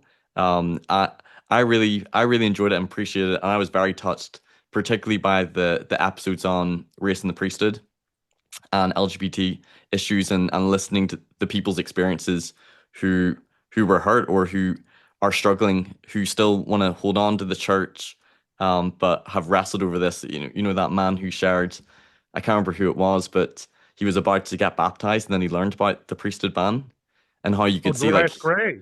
Sure. yeah, his intellectual struggle and like how he felt like in his integrity. I don't think I can join this now. And then he shared that he felt like he had this very profound revelation and spiritual experience that this was the Lord's church, this was the restored gospel, and you are to join, even though he felt like he didn't know how to reconcile these two things. But then also hearing the perspectives of those who aren't able to reconcile as well. I just thought it was overall great for building bridges. Of course, some people feel that maybe it leaned more faithful or, more on the believing side than critical, but I thought it was a real great step in the right direction. And curious, what were your thoughts, Ian, on that series? Yeah, I think an inconvenient faith is an extraordinary breakthrough. Jim played a significant part in co-producing that. His work, you can see his work uh, throughout the entire tapestry, if you like, of the docuseries. It's incredibly well put together. And anyone listening or watching this, if you haven't seen it, go watch it. It's extraordinary. It deals with all the issues that, a lot of the key issues, most of the main issues for sure. And it provides, I think it follows the model of parts of the model of Inside Out, or maybe we follow, because this was done 6 years ago. Jim has been involved in this production, I think, 6 years ago. So Inside Out has got, I think, some of the qualities in terms of the balance that the inconvenient faith has got. You've got all these people with extraordinary experiences and background, who are very in the church and people who've left, etc. Some very prominent names in the Mormon podcast world, if you like. And it's a collection of some of the best wisdom of some of the most amazing people that are out there having these conversations. So I think it's very balanced. It's the kind of uh, it's docuseries rather, that the church should have been involved in officially, and it wasn't. Jim can correct me on this, but there's no No, in the docuseries, which is a professional uh, docuseries that any other international professional production company would put together. It's on that par, it's on that level for sure. But what's missing, what's absent, which is a shame, actually, it's a missed opportunity, is some kind of official representation on that docu-series from a church leader, general authority, or whatever. Patrick Kieran, perhaps, Jim, could have come on there as the church communications director, or someone in the church could have come on there and had this conversation and talked about that. Jim can speak after this in terms of the church's reaction, but it's an extraordinary piece of work that's been done with a lot of effort and just an extraordinary group of talented people that we can learn a lot from. I enjoyed the balance. Again, as I saw, both sides. I'll give you an example. I have no problem with Stone in the Hat, by the way, right? Jim talked about earlier. I quite like the mystery side of some of the church. And so when the church is worried about things like Stone in the Hat and the Book of Mormon translation process, I was okay with that. Another example in the docu-series, to be specific, is the Book of Mormon. Well, somebody who's outside of the church, who's resigned, who criticizes the church often, as I do, I still believe in the principles and the spirit of the Book of Mormon. I find it incredibly inspired, and that will never change. There's no amount of anti-Book of Mormon or Mormonism that will ever change my mind about how I feel about the Book of Mormon and the Pearl of Great Price and the Doctrine and Covenants. I don't think it's historical necessarily, uh, ancient. Jim's talked about that passionately on earlier podcasts, but it's going to be. But the stories, the principles, and the experiences in the Book of Mormon, even to someone like me who's resigned, is profound. And so I really appreciated. This is an example that the docu-series really addressed that, I think, in a very balanced way. You've got Bushman talking about, how could Joseph Smith create something like that? And that's a very strong, compelling argument. I mean, there's still a mystery even now around the origins of the Book of Mormon. It's an extraordinary piece of work. It's an extraordinary creation, and it's inspiring. I don't know how you can read some of the passages and not feel something, even if you read, something fictitious, but it's inspiring, like Aesop's fables and other, Lord of the Rings. I've talked about Lord of the Rings and the imagination behind the Lord of the Rings. I mean, that's extraordinary book, right? So and you can get inspiration from that. So I just love the balance in the docu-series. I think it's really well put together. I think Jim and the others who are involved in that has done an extraordinary job. And I'm really interested. It'd be good to Jim's talked about this endlessly about the docu-series, to get Jim's thoughts on has the church responded yet to that? Has Yeah. it provided any official response? No, they have not. Uh, in I mean, I was hoping for some kind of response or some kind of. I have not gotten any condemnation, but I have also not gotten any kind of approval. What I've gotten is essentially silence, and I I'm not quite sure how to interpret that. We approached one general authority at one point. I was in the meeting. Robert Reynolds was there. This general authority was there. Uh, I had a family member who was there who helped set it up. And it became very clear within seconds, really. I was going to say minutes, but within seconds, that this general authority just did not see the need for this, did not even understand what we were doing, and would not have any interest in participating. He didn't in any way tell us not to do it, but I am deliberately not naming who this guy was because this was really kind of an unpleasant meeting.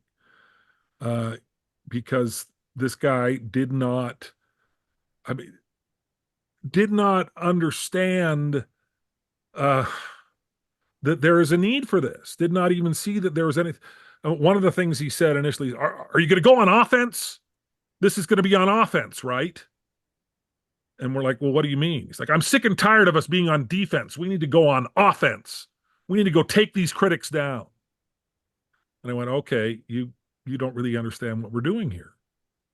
This meeting took place um, uh, within days, I think, of the church reversing the November 2015 policy. And it was at a time when we were talking about this because the November 2015 policy really figures fairly heavily into the LGBTQ narrative of the docuseries. And we were trying to scramble, okay, so how do we deal with the reversal and how do we do all of this? And this general authority, and one of the things that I felt when that happened, when that reversal happened, was that this would start a conversation in the church about the fact that prophets can make mistakes because it's impossible to reconcile the 2015 policy that President Nelson insisted was the product of revelation with the 2019 reversal of that policy that President Oaks said was also the product of revelation. Because they were diametrically opposed to each other. And this general authority said, Yeah, well, the Savior said, don't take purse or scrip, and then 3 years later said, take purse or scrip. This happens all the time. And that was it. I mean, it was, there is nothing to discuss. Don't even think about it. Don't even talk about it. And I just found that so disappointing and thought, okay, I mean, we did not even ask him. We did not even extend the invitation to be in the series as a result of this conversation. So I the church, again, I think the silence that we're getting is to some degree indicative of the kinds of divides that we're seeing behind the scenes in the church. Because I think there are definitely people in the church, in church leadership, who really like what we're doing.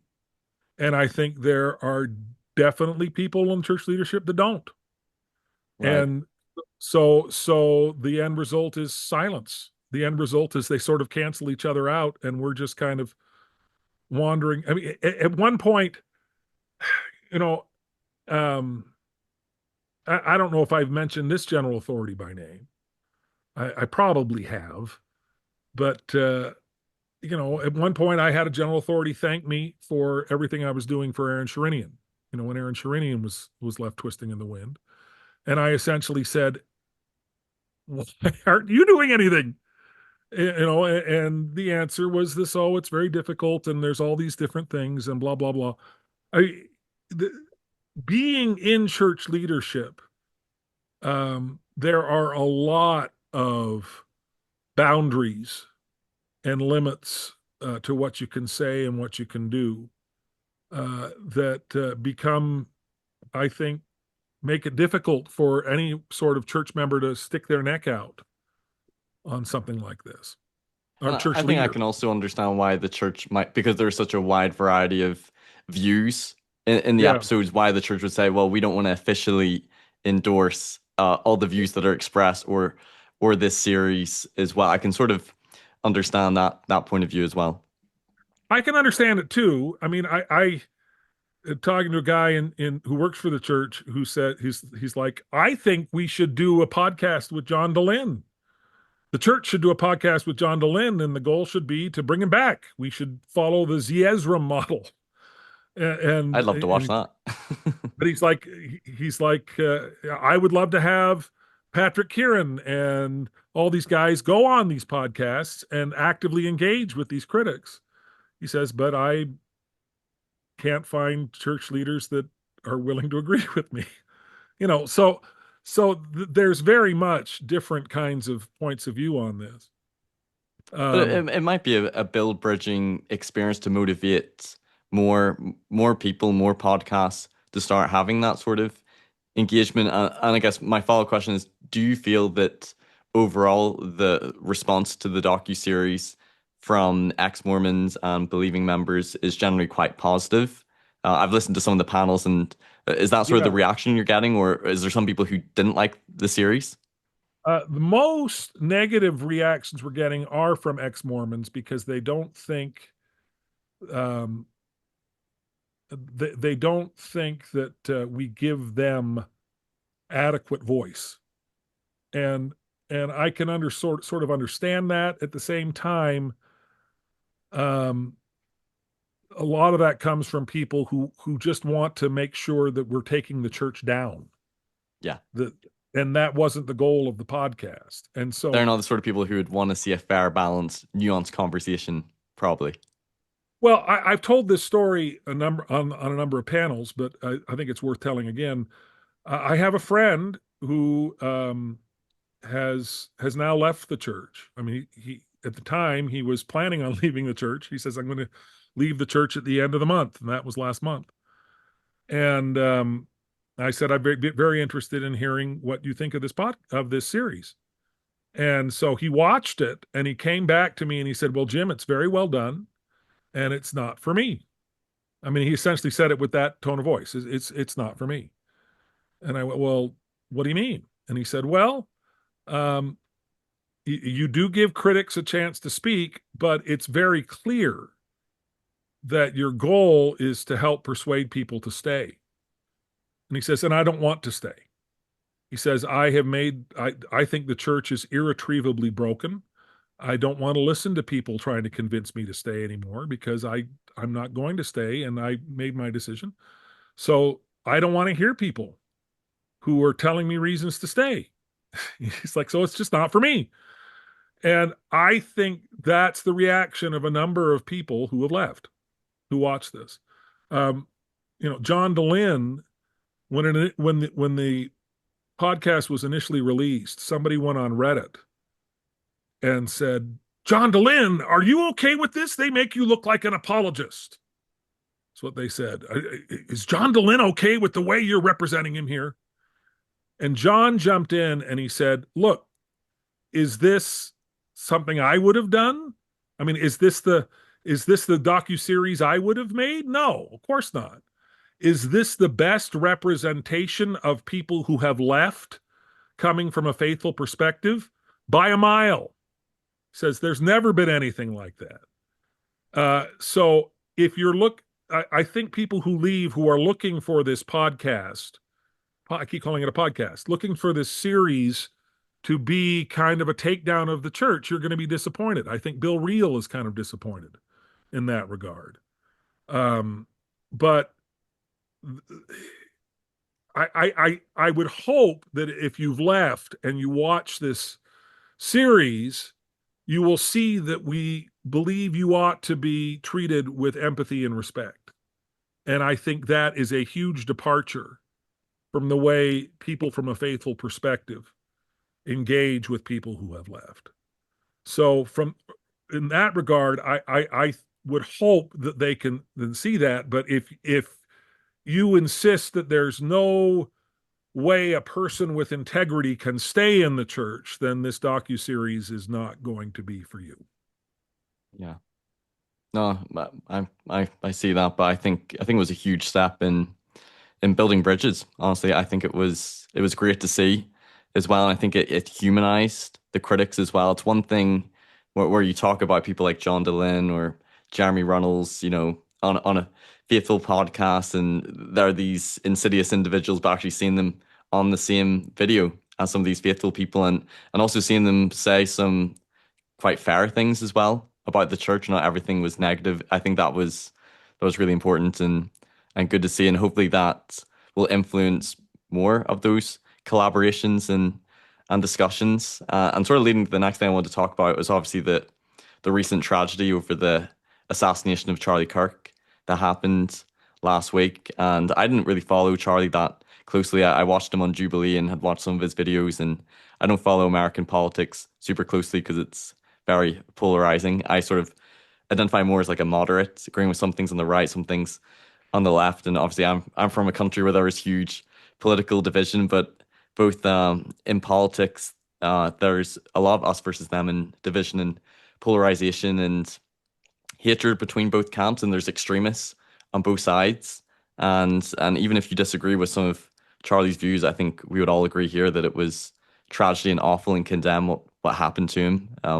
The footage was pretty horrific, and I think it's put everyone in shock over what happened, that some of these political divides has led to some awful violence as well, and the fears about what will be the backlash or reaction to this. And this happening, it was Utah Valley University, wasn't it?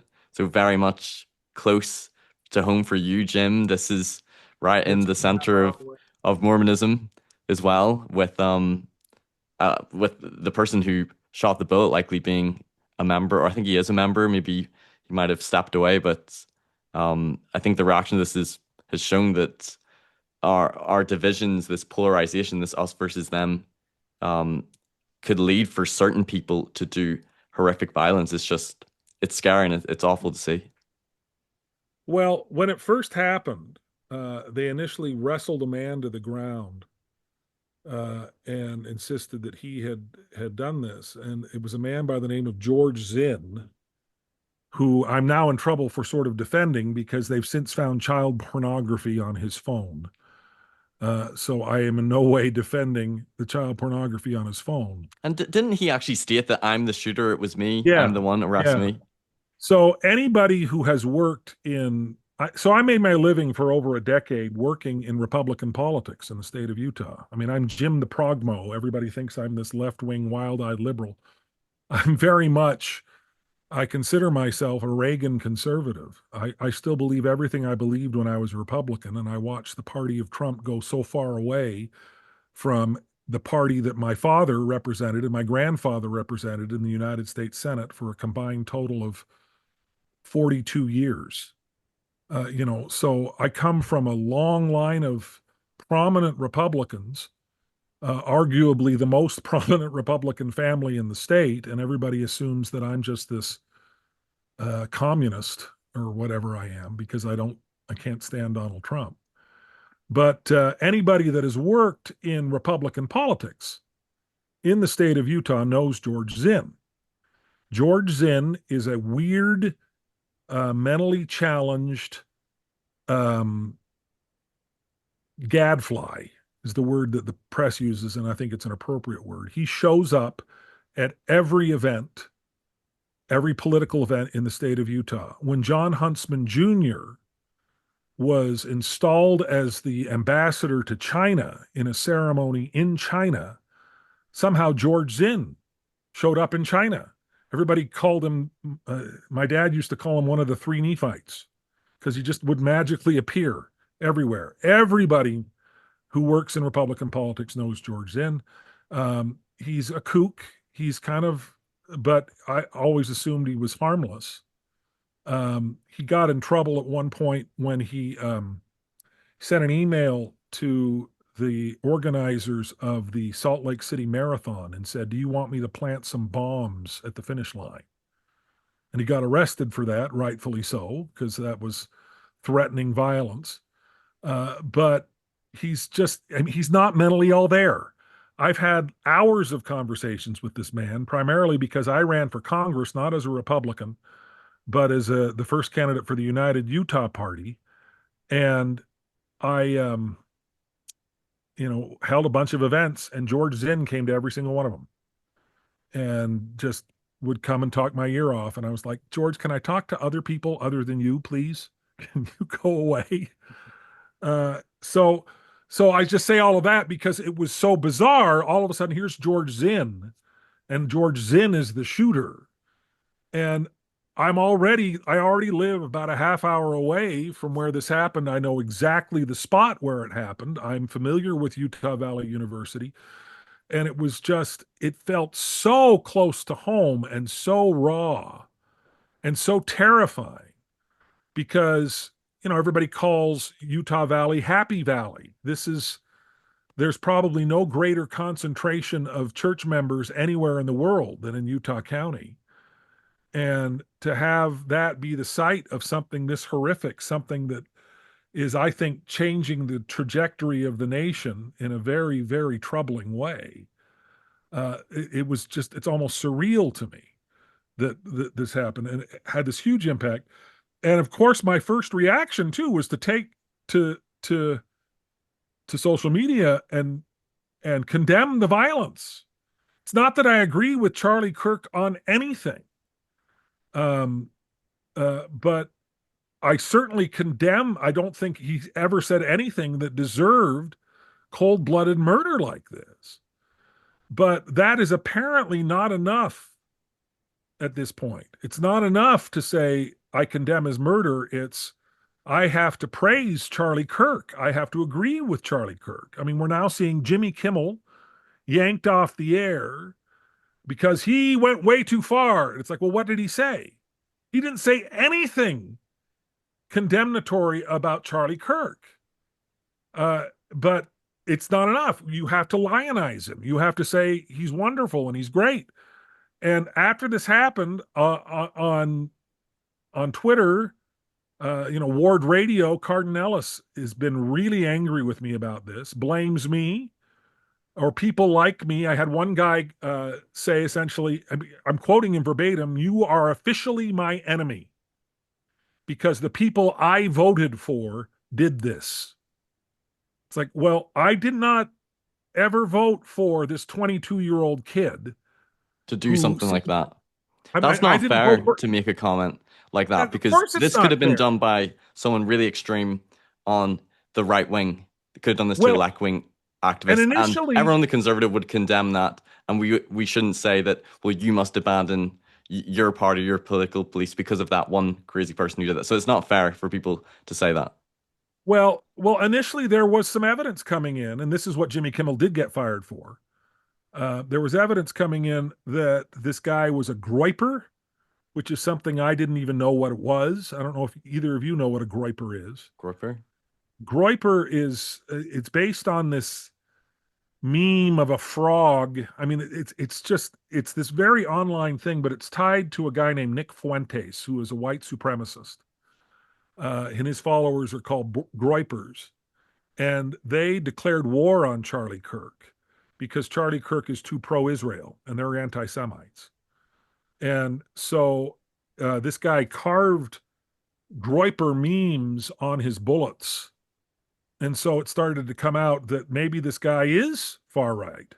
And Jimmy Kimmel said something along the lines of MAGA spent all of its time trying to say this guy was not one of them. And and so Trump and his guys were mad that Jimmy Kimmel was implying that he still could be one of them. And I think the evidence that has come in since then is that he very much is on the left. He very much is, so but even acknowledging that there was some doubt about that, it's not enough. It's terrible. So we're seeing these divisions nationally in ways that are genuinely terrifying, and I and they're genuinely fascism. I mean, this is the thing: is Cardin is like this happened because you've called Donald Trump a fascist, Jim, and you've referred to MAGA as fascism. And I said, well, first of all, and I can find you a bazillion clips of Donald Trump calling Kamala Harris and Joe Biden fascists and Nazis. I mean, the heated rhetoric on both sides there's plenty of it to go around, but I'm not using this. I'm not calling him a fascist in order like calling him a jerk or I mean, it's not an epithet. It's you are using the power of government in an authoritarian and suppressive way. You are using government to censor people you don't like. We're seeing we're seeing an assault on the First Amendment that is unprecedented in anything that I have seen in my lifetime. We are demonizing political opponents. Just a day ago, Donald Trump classified Antifa as a domestic terrorist organization. And so, therefore, he can now go, if you're a domestic terrorist, uh, we can execute you. Well, the problem with that is there's no such thing as Antifa as an organization. There's no president of Antifa. There's no, the Proud Boys are a right wing organization, and you can point to who the president is, and they are an organization. Antifa is an idea. People identify as Antifa stands for anti fascist. And so people can identify as Antifa, but they don't belong to an organization. But Donald Trump designating Antifa as a domestic terrorist organization means that Jim Bennett, who has gone to multiple anti-Trump demonstrations, can now be labeled a domestic terrorist. I have never been remotely violent, but the only qualification for being Antifa in Donald Trump's mind is that you don't like him and you protest against him. So we are seeing just this treacherous, violent move towards authoritarianism, towards fascism. Fascism is a word with an objective definition. And I think if I were brought into a court of law, I could say it applies to this president. And it's terrifying where we are. And in the church, we are seeing just massive divisions now that Charlie Kirk has exacerbated between people who believe that their political allegiance to Donald Trump carries doctrinal weight, that Jim Bennett is an apostate not because my doctrinal positions, but because I am anti-Trump. I mean, that is a very real thing now. People we saw sort of the beginning of that with COVID when right-wing members of the church refused to vaccinate, despite the prophet's counsel to do so, refused to mask at church. I had people in my own ward that would, you'd consider them exceptionally faithful, and they would come in when we finally started going back to church, and they would come in without a mask and go sit right up front and just be like, "Look at me, I'm not masking." And it was It's like, amazing because we didn't really see much of that in the UK, but I've heard so much. oh, How many it's people struggle with that during well, COVID in the well, and I think US? it's the Trump thing. I mean, in the UK, you are not living under a wannabe fascist, a wannabe dictator. And so many people in the church.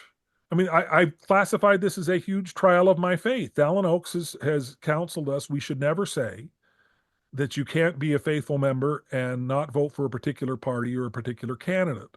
Mhm. Now, I think it was very clear that that counsel was largely aimed at the Donald Trumpers who insist that the Jim Bennetts that voted for Kamala Harris can't be faithful members.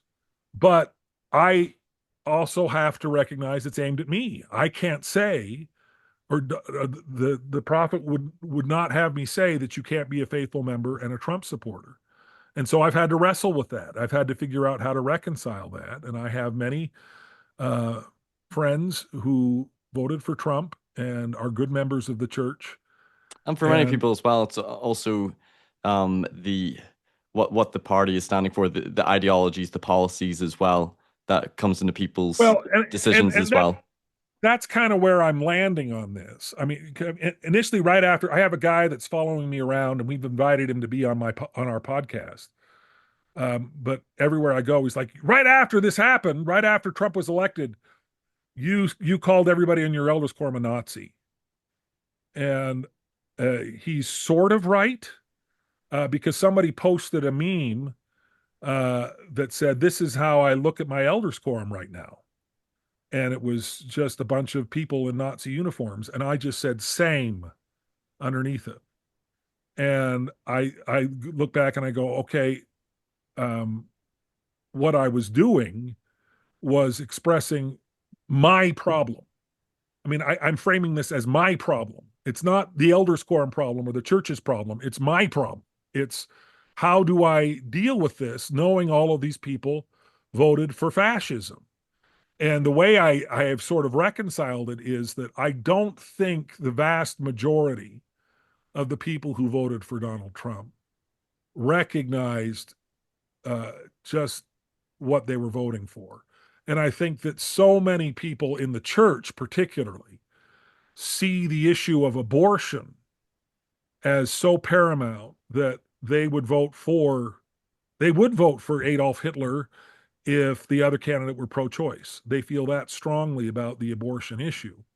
Now, then I would dive into them and point out that making abortion illegal and preventing abortion are actually two very different things and often contradictory things. But most people who vote don't see it that way.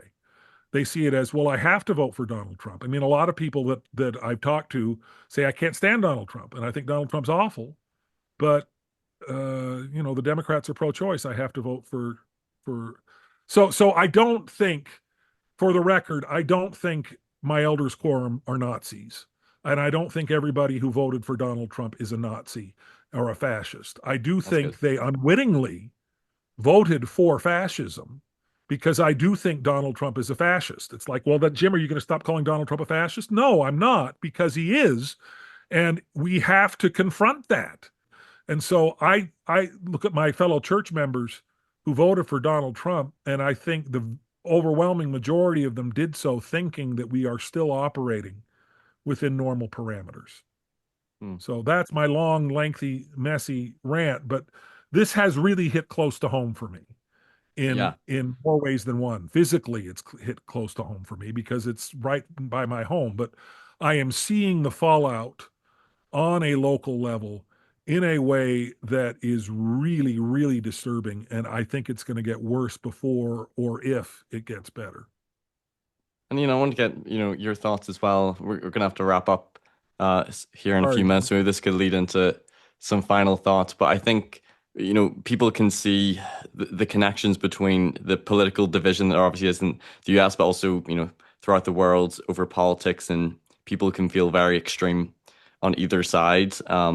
There can be that name calling, that us versus them, and we can also see it in the church between people who leave, people who are in, people who are more conservative or more liberal. And, I think it's important for us to have these hard conversations and discussions to talk about our differences and to disagree without being disagreeable. But I think we've seen that some of the rhetoric and the division just leads could lead to one sort of crazy person to pull the trigger or to feel that the other side is the enemy and that we have to turn to violence. And I think it's scary to see that it's led to this.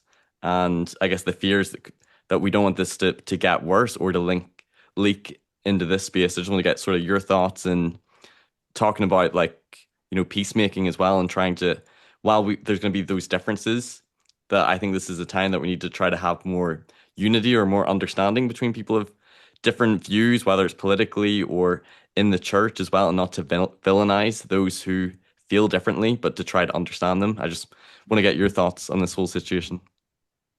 Yeah. A few years ago, I was working with Matt Holland, who's now a general authority for the church, the son of Jeffrey Holland.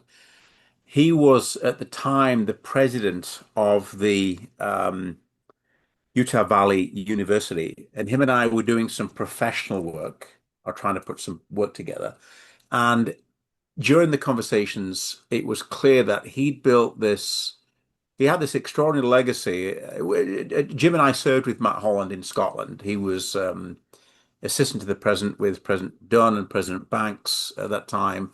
And we worked quite closely with him. I think I attracted with him, just an extraordinary leader. And fast forward, Matt was the president of the university where Charlie Kirk uh, was assassinated. And during the conversations I had with Matt a few years ago, Matt was very proud of the achievements that he'd delivered at the university. It was an extraordinary campus built on this extraordinary legacy of learning and teaching and just being at the forefront of technology. We were talking about different new tech startup type conversations and investments, stuff like that. And he was very proud of the safety. It was a very safe place. You talk about safe places for learning. And he'd done an extraordinary job, and I'm incredibly proud of him. And so I've mentioned this on social media, but uh, the assassination of Charlie Kirk, which was an act of evil, shattered this uh, uh, environment of safe learning at the university. It was extraordinary. I wasn't there, but I can't imagine the fear that people experienced at that event. It was a just absolute terrible, awful, disgusting thing to happen. I didn't follow Charlie Kirk. There were some things he said that I agree with, some things I didn't agree with, about gun laws, etc. And perhaps we need to see more. I think he said something along the lines we might need to see some more deaths through gun law. I've seen some clips. I'd need to go back and check. But there's some things he'd said and which I agree with, some things I didn't agree with. But notwithstanding, he had the right to say certain things. I think there's an important distinction between freedom of speech and inciting violence. And I don't know if he incited violence. I don't know enough about his material, but we have the right to free speech and we have the right not to get assassinated. And people can Yeah, challenge yeah, and contest, freedom of speech. You can say stuff, people will disagree with you.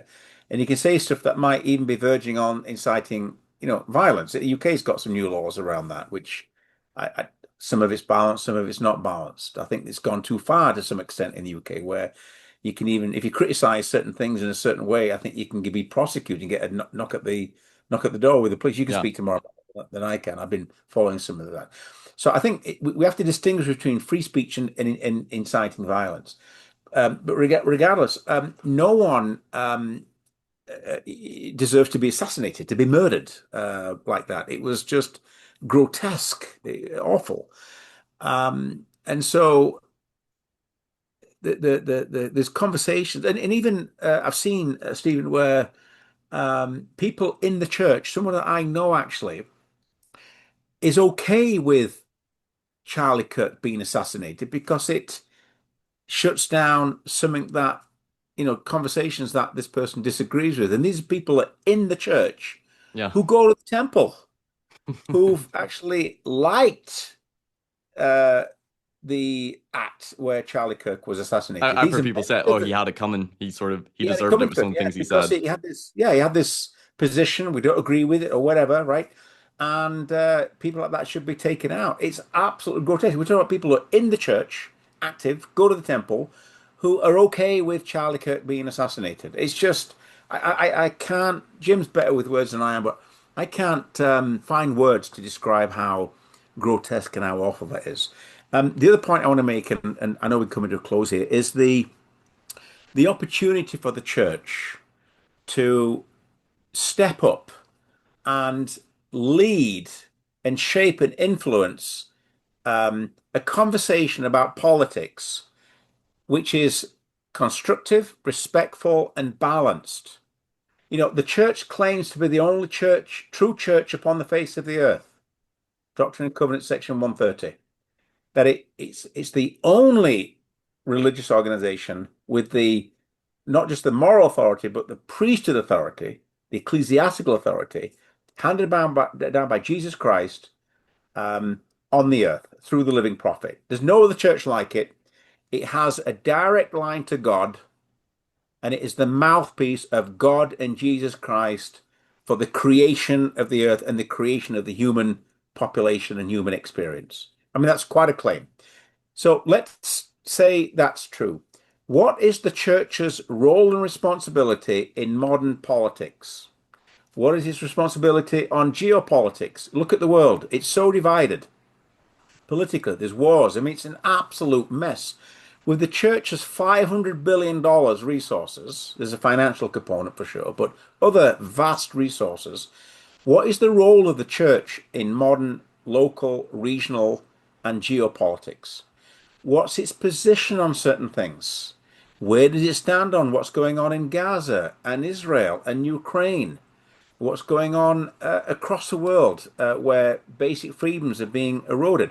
What's its position, for goodness sake, on the First Amendment of the United States, which is under threat? I agree with Jim. You've just had Trump just came back from the UK. He's the only US president ever to have uh, two state visits in history. He talks about that on TV. He loves being at the center of attention. The UK, the Brits, the government are sucking up to him. He controls a lot of British politics. We know that.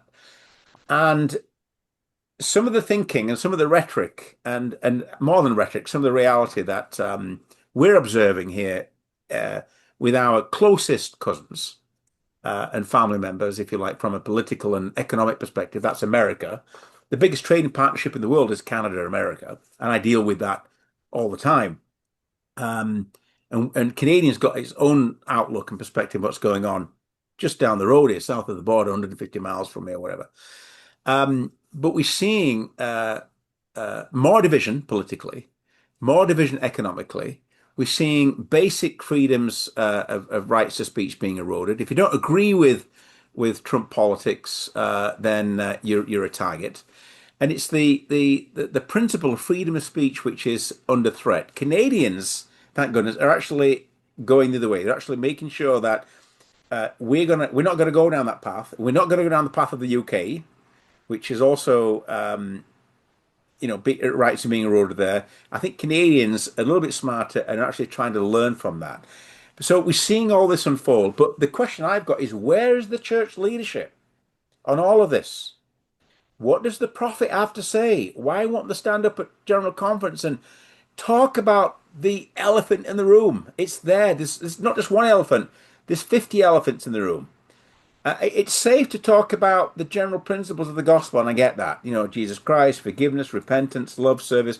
Those are very important principles, and it's important to remind the members and the world of what the bedrock of the church is. But where's the church leadership? Prince says on our podcast, there's a void. There's a void in a space where the right organization with the right principles, right moral authority, the right leadership can actually step into and lead and shape the conversation. And I believe the church is that organization. Unlike some people who reacted negatively to the docuseries, The Inconvenient Faith, where some of them, say the series wasn't critical enough about the church, I'm not one of those people.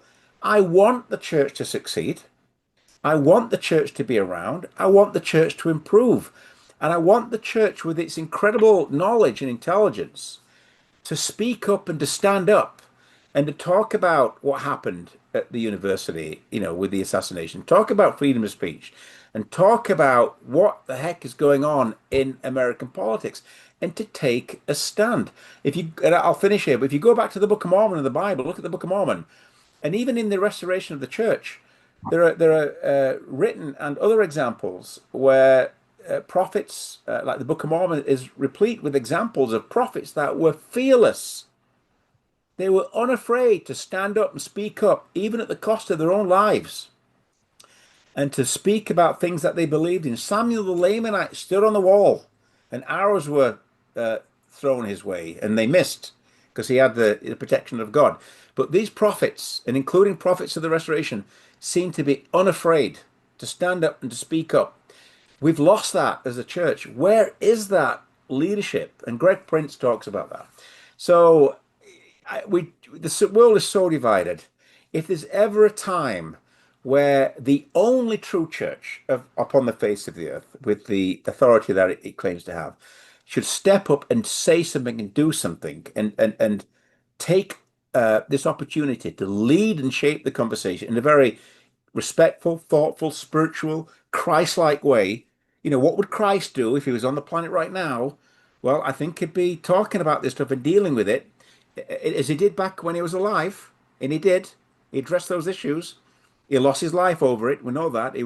He upset a lot of people, but he was unafraid. He did the right thing. And our church leadership seems to be cowards, in my opinion.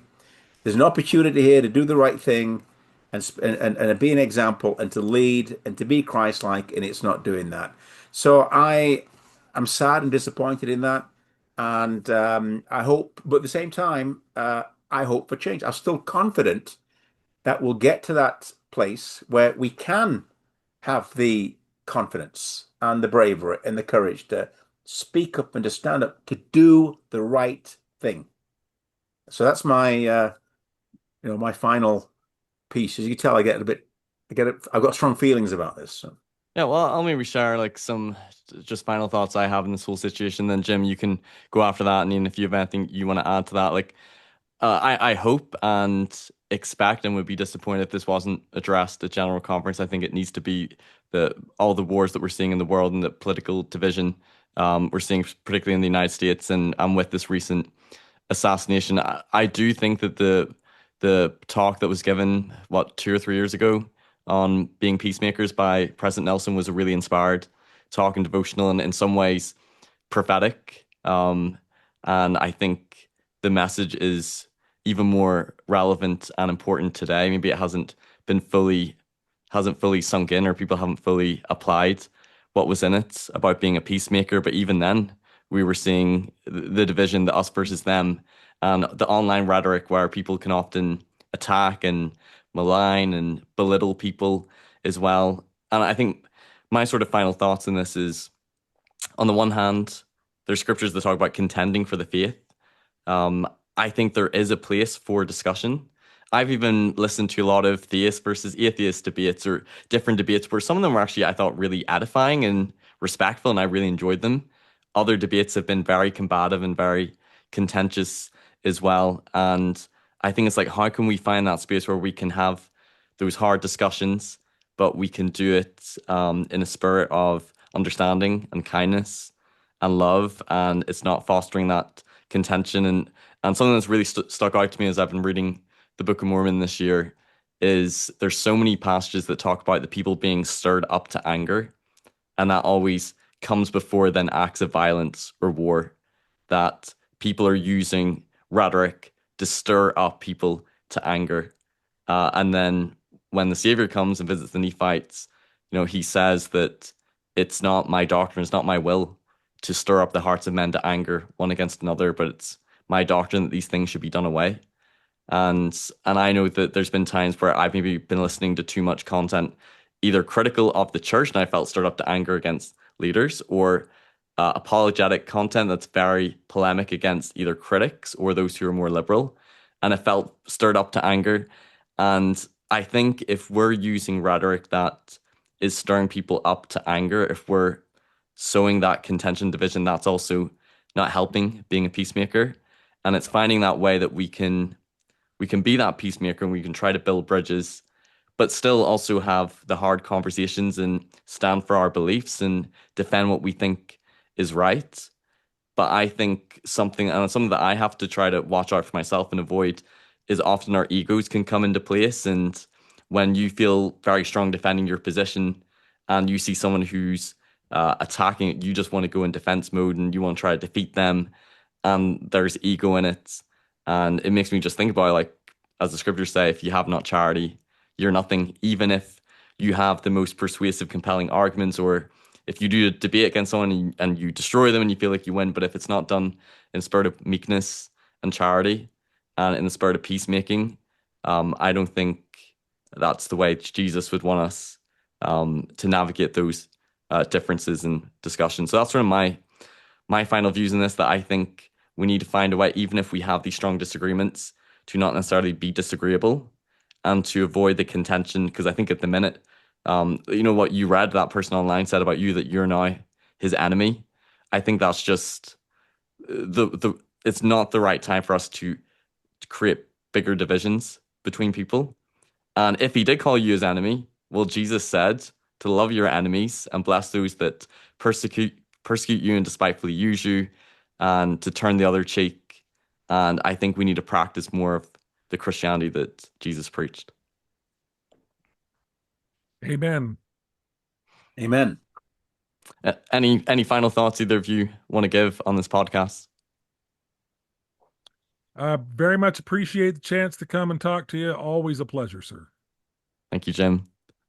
Ian, any last words? I've really enjoyed the conversation. Thank you. It's been a good spirit. It's been very balanced. And I want to thank you for this opportunity to be able to talk about these really important things that we should be talking about in the way you articulated really well, with love, kindness, respect, humility, very important quality, and to learn, listen to people and learn and try to let's have a civil discourse, right? Yeah, to listen to the different perspectives. Absolutely. No, thanks so much for coming on. I've really enjoyed this discussion, and I would encourage listeners as well to check out their podcast, Inside Out. It's a really great podcast as well. And the series, Inconvenient Faith, I'll link to both your podcast and that series as well. And if you've enjoyed this episode, please give it a like and comment and subscribe as well so you don't miss out on future episodes. And I'll see you next time on Mormonism with the Murph. Take care. Bye-bye. Thanks everyone for watching this episode. If you've enjoyed it, please give it a like, share it with others who might benefit, and don't forget to subscribe so you don't miss any future content. You can also listen to these episodes on podcast form on Anchor or Spotify, and you can follow me on Facebook, Instagram, and TikTok. Check out my website for more content, personal blog, and more. And if you care to donate to support me, you can via my PayPal or Patreon, or through the website. And you can also give donations via YouTube through Super Chats. Thanks for watching Mormonism with the Murph. Take care. Bye-bye.